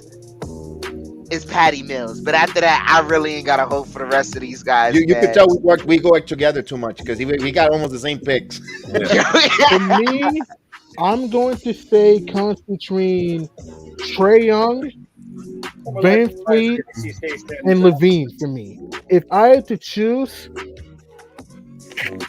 good grief, I'm going with Ice Tray.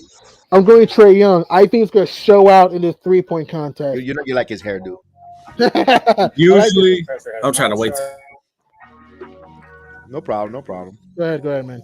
But you know what? I Ice wouldn't be Tray. surprised if CJ It's McCollum just gets look, wins see, it. look, man, with Desmond Bain, I think y'all I know. sleeping on Desmond Bain, man. That's That my- form that's is my pick. That's my that pick. form I can is see it. that form is too clean. And I'm not even gonna lie, man. Like Okay, I'm good. Luke Kennard is just he fits the stereotype. Luke Kennard, I'm did you see sorry, and that- I'm just gonna say that, and that's it. And He speaking of fits Luke, the stereotype. All right, let us No. be go real quick. I'm telling you, Yeah, usually, look, it's always easy to pick the guys that you know are great 3-point shooters, unless it's like Steph and Clay. They usually don't show up during the season. Right, So right. we're going to see history made. First player ever to win the dunk contest and the 3-point contest ever. Zach LaVine winning. I'm marking it down right now.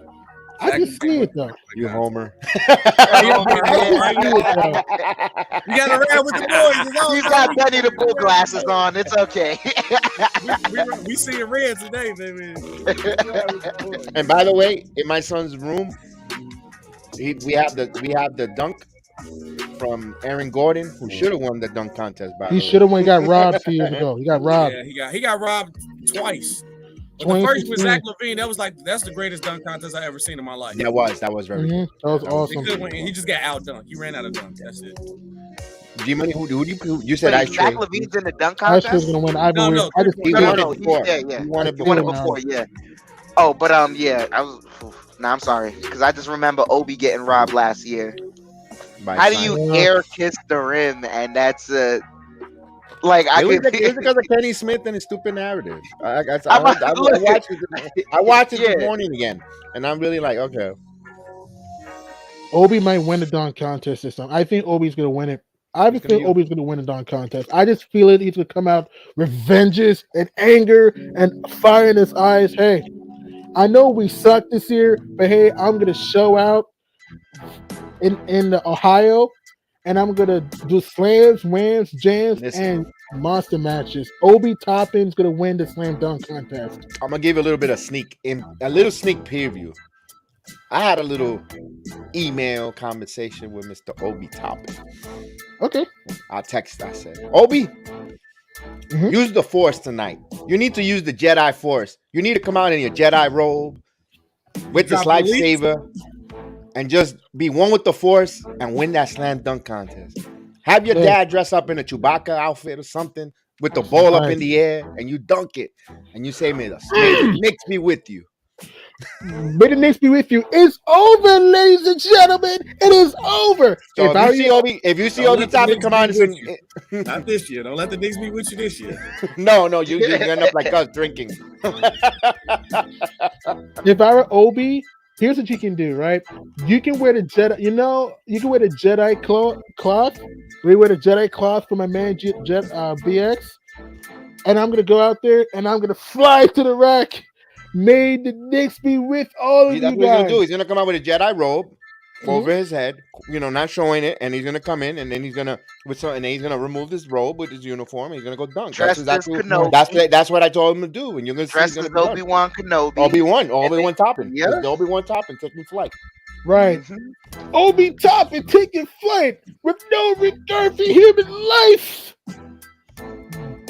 Man. Money. Let me ask you this before we wrap up. We got about 2 hours. We'll be wrapping up shortly. The All-Star Game weekend festivities and all that. Mm-hmm. Do you think? Mm-hmm. Let me ask you this. All right. Will there be a head coach firing during the All-Star weekend? No, I don't see it. No, I just don't see any coach being fired. I think teams are going to ride out their coaches until the end of the season. If anything, some coaches might be fired at the all season, but I don't see a coach being fired at the All-Star break. I doubt it. No. Okay. What do you guys think? What do you guys think? You think any coach gets fired during the break? If you have to guess. No, because I think Detroit, Dwayne Casey is safe. Yeah. Remember, Orlando just installed their head coach there this season. Really, there's no in the bottom feeders. There's really not many that underachieving teams. The only underachieving team, if you really look about it, was Sacramento with Alan Gentry, but he's an interim. He's an interim for Luke Walton, so they'll let him finish out. And Tom Thibodeau, I don't think you embarrass that man. One more team you're forgetting that is underperforming currently, and that is the Los Angeles Lakers. Frank Vogel. There's been a lot of rumors about Frank Vogel and his job security. He's gone after the season. He's gone. After the season, he may be gone, but at the All-Star break, I think they're going to let him ride it out. Okay. Yeah, they'll let him ride out. Because the other thing, too, is like, how do you give those fans a vote of confidence saying, we fired him and we're going to promote Dave Fizdale as the head coach for the rest of the season? And they're looking at him like, this guy that just came off of losing with the Knicks. Angry. No. Well, his press conference is going to say, we're going to get you right, Westbrook. We're going to get you right. We're going to get you right, Westbrook. We'll get you right, West. And then after the season, hey, sayonara, Hobie. Yeah. Because you know what? And when Westbrook hears that, we all know Westbrook he's still shooting jumpers.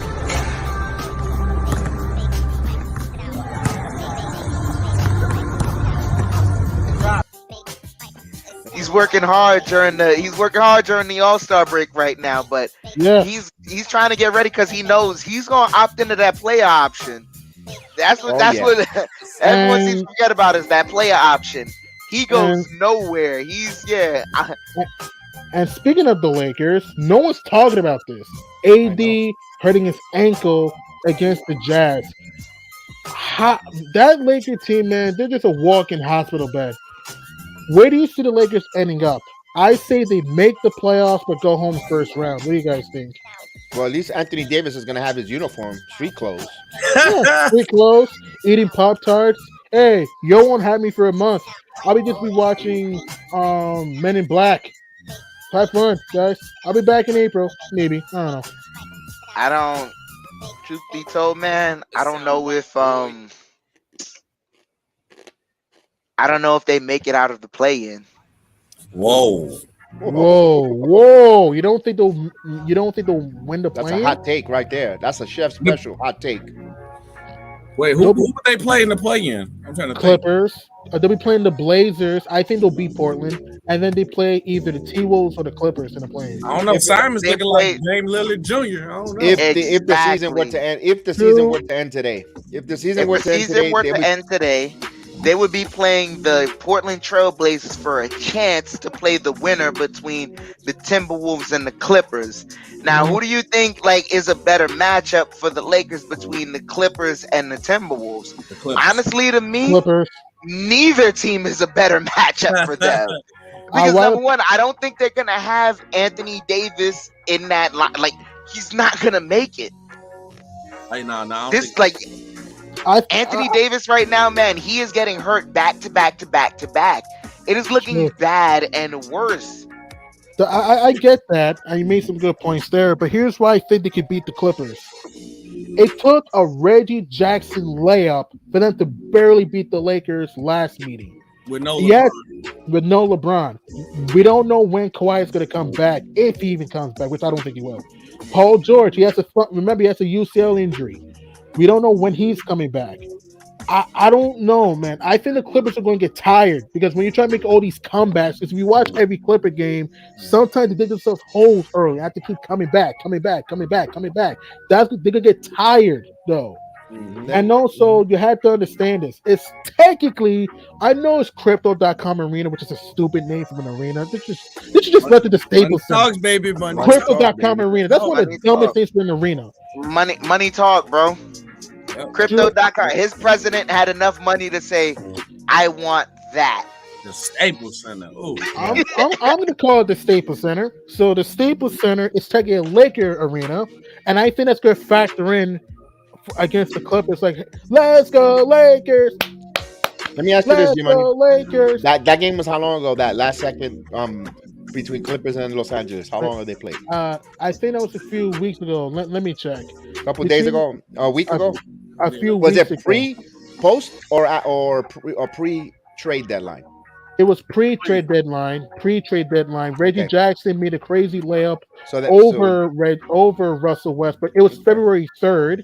All right. February 3rd. That was a TNT game. And AD rimmed out a runner. Is rimmed out. If he makes that, it's a different game. I just think if I were the Lakers, I don't want to play the Timberwolves because the Wolves are athletic. They're young, and they more than likely had to fly to Minnesota. The Wolves only lost one home game since 2022. No, I was just trying to make a point with the Clippers was that they got these Robin Covington. They ended up getting the trades and got more reinforcement. And if that game happened, that's why I asked you, it was post or pre. If it was after the trade deadline, I think the Clippers got better. And you tell them now they're gonna have time to gel, and they play this Laker team who's we already know on paper how to scout them, how to play against them. I like to advantage Clippers. Yeah, but Norman Powell's hurt too. Don't forget, Norman Powell's hurt too. The other thing too is what we're forgetting is I know we guys are saying that the Clippers are a better matchup for the Lakers. Are they going to face the Clippers or are they going to face the Timberwolves? Because I think the Timberwolves, if anything, I think the Clippers can beat out the Timberwolves and take their 7th spot.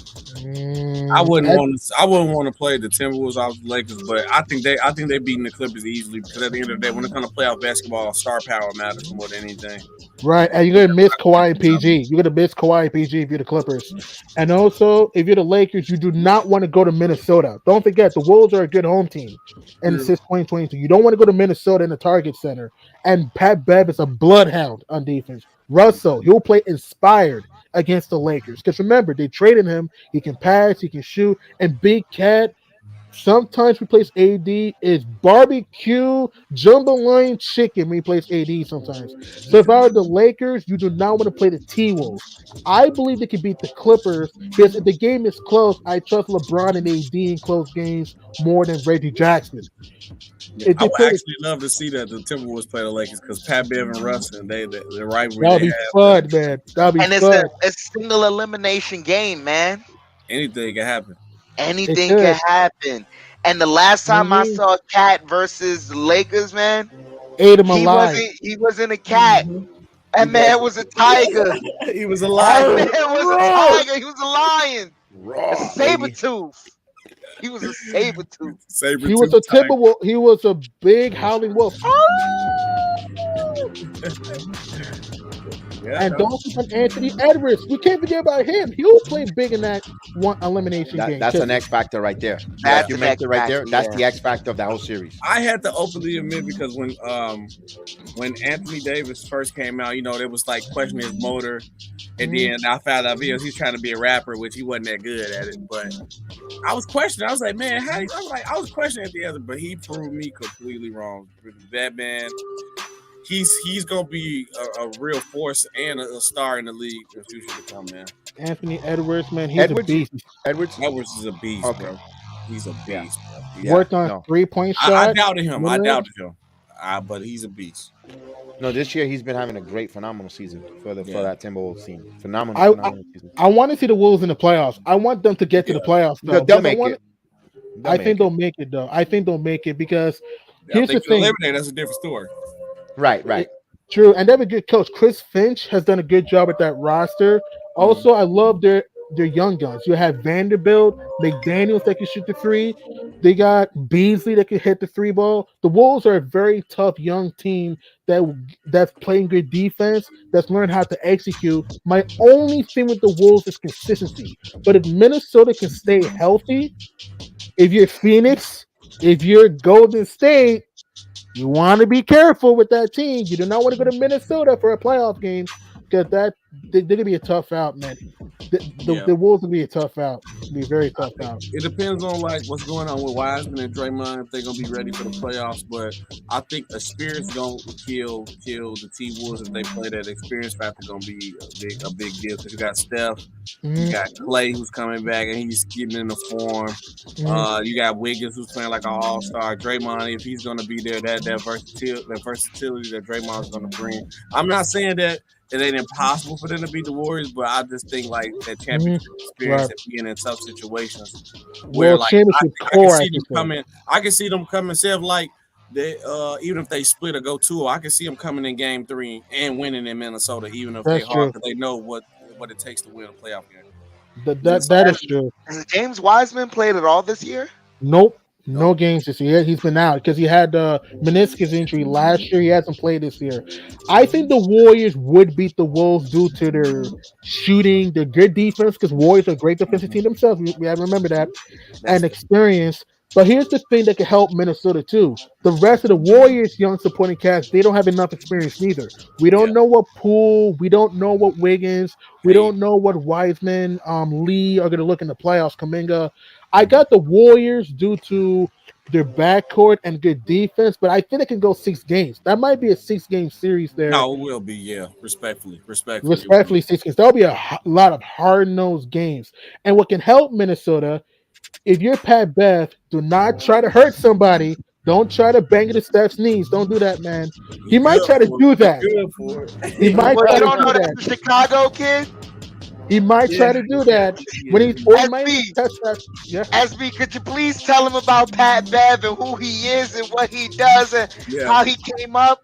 Oh yeah, but the crazy part about this, y'all wouldn't even believe it. But when Pat Bev was here in Chicago, played in high school and all that, he led the nation in scoring.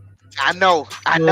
That's crazy. You would be like, bro, but he can he score 2 points in the league? But he was dropping 40 in high school, and he was a bucket in college. Like, so yeah. Will it Hard be knows comical that, if he did that against Golden State? It'll be comical. Yeah. Now the skill is always there, man. It's just sometimes it doesn't translate to the professional league. But if he gets a hot streak, man, anything can happen. Who knows? And if Especially you- in these high pressure games. right, and he's gonna try to hurt somebody. He's gonna try to hurt somebody. He might put his foot under Clay's ankle. Clay's about to shoot. Let me try to stick my foot under his ankle a little bit. Let me twist it a little bit. He's out for the rest of the season. These He players are won't going to be. purposely do it, but he's just playing hard. That's why I don't. That's second nature. It's like second nature. He's just gonna be there. You know, it's like when we had Oakley. You knew that when anyone come down the paint, they're gonna get themselves knocked on their rear end because that's how Oakley the plays. nature. That's the nature of how they play because they want to win. We appreciate those type of players. Those are the players that you appreciate, especially when they're gone. You know, like I'm pretty sure you guys appreciate what Joe Noah used to do for you guys. All that hustle, diving for loose balls. You know, all that kind of player.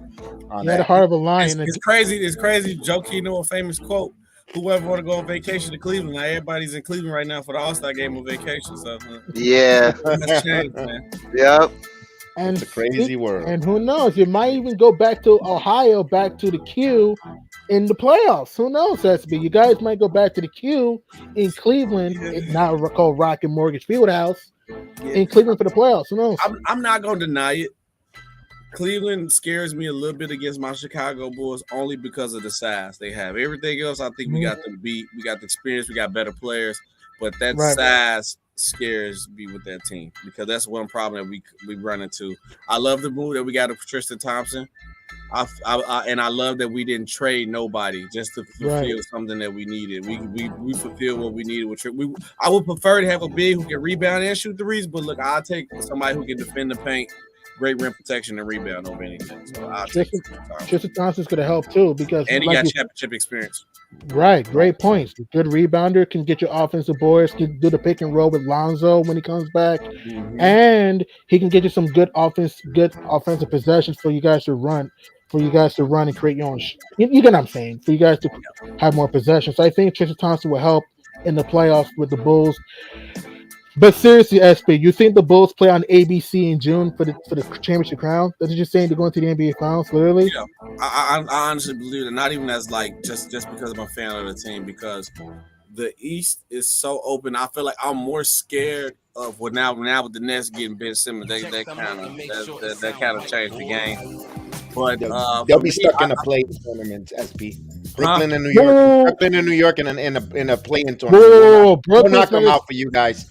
I hope so. Hey, look, I hope so. No. I hope so. Bro. I'm being delusional, but hey. But no, I think the Bulls. Nah, man. One game. You don't want to bet against Kevin Durant. One game. KD. What if the Kyrie comes back? Think about that. I'm just hoping Durant's toenails are long this time. Right. He might cut it off this time. Katie might cut it off. He gonna cut his whole toe off this time. He gonna he gonna get to himself just to get the shot. And that's crazy to me though. Like that one shot, we'd be talking a whole different story right now. Now Giannis is the best player in the league. He got a championship now. Feels great. The Suns had a ring, man. They had a ring. The Suns not beating the Nets. I don't care. No. If the Nets were hurt, Because remember, look at you, look at you. Look at you praying on the week and you praying on hypotheticals. Let's not do that now. No. We don't got time for that. I still have the Nets You winning. know what they say? You know what they say? If my aunt had balls, she'll be my uncle. Yeah. I know, but SB, my point I'm trying to say is this, I get that. If the Nets are healthy, we're not having this argument. They win the championship last year. The Nets are healthy. I'm just saying that we have to consider this though. Let's say Durant's three ball. If he Michael Jackson moonwalks behind the 3-point line and they win the game. Remember, Kyrie was still out at that time. He had an ankle injury. Harden, he still had that hamstring. We don't know if they're going to be healthy by the finals. That's my concern. If the Nets are healthy, they win the championship. But if they're banged up, I think the Suns could take them. If the Nets were hurt, that's just me. So, KD playing as the best player in the league at that time. I think KD was beating them by himself, honestly. Hey, wow, with a blindfold. Because if wasn't fifth, we'd all be drunk. So, but yeah, we got man. the freak. Also, I'm actually happy that Giannis Giannis is. I'm glad. Yeah, I'm not even gonna lie. At the end of the day, looking at the person he is, puts I was in the happy for work, Giannis. dedicates himself to basketball. He's not, out here partying too much. Like like He he's baking the carrying the Oreos mantle. He's though. serious. He's Like he's serious. really carrying the mantle that LeBron left behind. Is if you're gonna be the best player in this league, don't make yourself look crazy. Don't make the league look crazy. Just stick to doing you and let the accolades come through. Yeah. Right. And then Right. with Giannis too, because usually when the team win a championship, that's what the league moves towards. So now with the Bucks winning and the super team losing, because they're showing that like you can get all the stars you want, but if you gut your roster and one of them get hurt, you're gonna be SOL. So I think like teams probably gonna go back to maybe a dynamic duo way, maybe, or one superstar, because or get like one superstar and get two nice solid star players like a Middleton and a Drew Holiday and just get the job done. I was happy for them too, and don't forget getting PJ Tucker too was big too. Yeah, that His was a hard-nosed big move. defense and can hit the corner three. You also had Bobby Portis who hit some big shots, played some good D. And don't sleep on Brooke Lopez. Remember, Brooke Lopez was huge in that Hawks series. Subscribe to my man SB Sports Talk, man. Subscribe to him, man. Salute. I appreciate it. And I think they're gonna miss PJ Tucker this playoff round too, because PJ Tucker was the difference maker. He was a bloodhound on defense. He was a difference maker in the Nets. He was the reason why they were able to come out of the Nets matchup. matchup. He was still getting his 30, but he had to work for it. But it was He had to work for it. And will it be comical if PJ Tucker goes off against his former team in the playoffs? I can see it. He could. Because don't get me wrong, we done seen Jimmy Butler cook Giannis before. That's true though. And Jimmy Butler, and if they play the Heat, right? Miami's gonna be. I don't want to play Miami in the playoffs. That team, man, they could be a tough out. Eric Spoelstra, great coach, not to make the proper adjustments. You got Jimmy Butler can hit the big shot. Hard-nosed defensive player can hit the three, can create his own shot. Athletic freak. Kyle Lowry, bloodhound on D, can dish the rock. Championship experience. Bam Adebayo, underrated passer as a big. Can hit the mid-range. Athletic freak, can rebound. Tyler Hero, sometimes he can be a superhero in the playoffs. Can hit some big shots with him. He struggled last year, but the year before, 2020, he was awesome. And Duncan Robinson, when he can get hot and can light up the fuse, good night, he can really light up the fuse. And don't sleep on, there's also Max Strus can hit the three. You also have Markieff Morris, championship experience for the Heat. Miami's going to be a tough out. Don't be surprised if the Miami Heat are playing for the NBA crown in June. Don't be surprised. Yep. Final thoughts before we wrap. We say goodbye to the G Money Hoops program this afternoon. Thank you for all the viewers and subscribers. We had over almost close to 2,000 viewers, over close to 100 plus likes. Thank you guys. Please like and share. Also, like G Money said, head out to SB Sports Stars channel. We appreciate you guys. We'll definitely support and share his content on ours, despite being different teams. But we had great conversation here. And hopefully, it's a great start of a good professional working relationship with you. For sure, SB. guys. I enjoyed the conversation because we were talking basketball, just like and it was really good. I really always welcome, not just on G Money's program, but anywhere, anytime on our network, any content. Any sport, man, you just give the bat signal and we got you, man. I appreciate it, man. I do the same on my end, man. I'm definitely gonna support and come through anytime I see you guys on, man, like sharing everything, man. So I appreciate my final thoughts. I love the program, man. You guys doing your thing, man. So as I said, you guys do your thing, because I was literally sitting at work and I just clicked like what's on my live feed, and then I was like, man, y'all popped up my algorithm. So y'all doing a good thing, man. Awesome. Great, you know what? In your name, in your city, during the week, I'm gonna have a Giordano's. Go get a Giordano's here in Florida, deep dish, and in your name, I'll be having a deep dish. Man. And who knows, man? And SB, if you want to in the future, you and I and maybe Chef Dan could commentate some games in the future. Yeah, I'm down. I do it all the time. Yeah, I'm with it. Almost definitely. Sometimes I try to when I was doing it now, because I'm gonna do it different like this go around.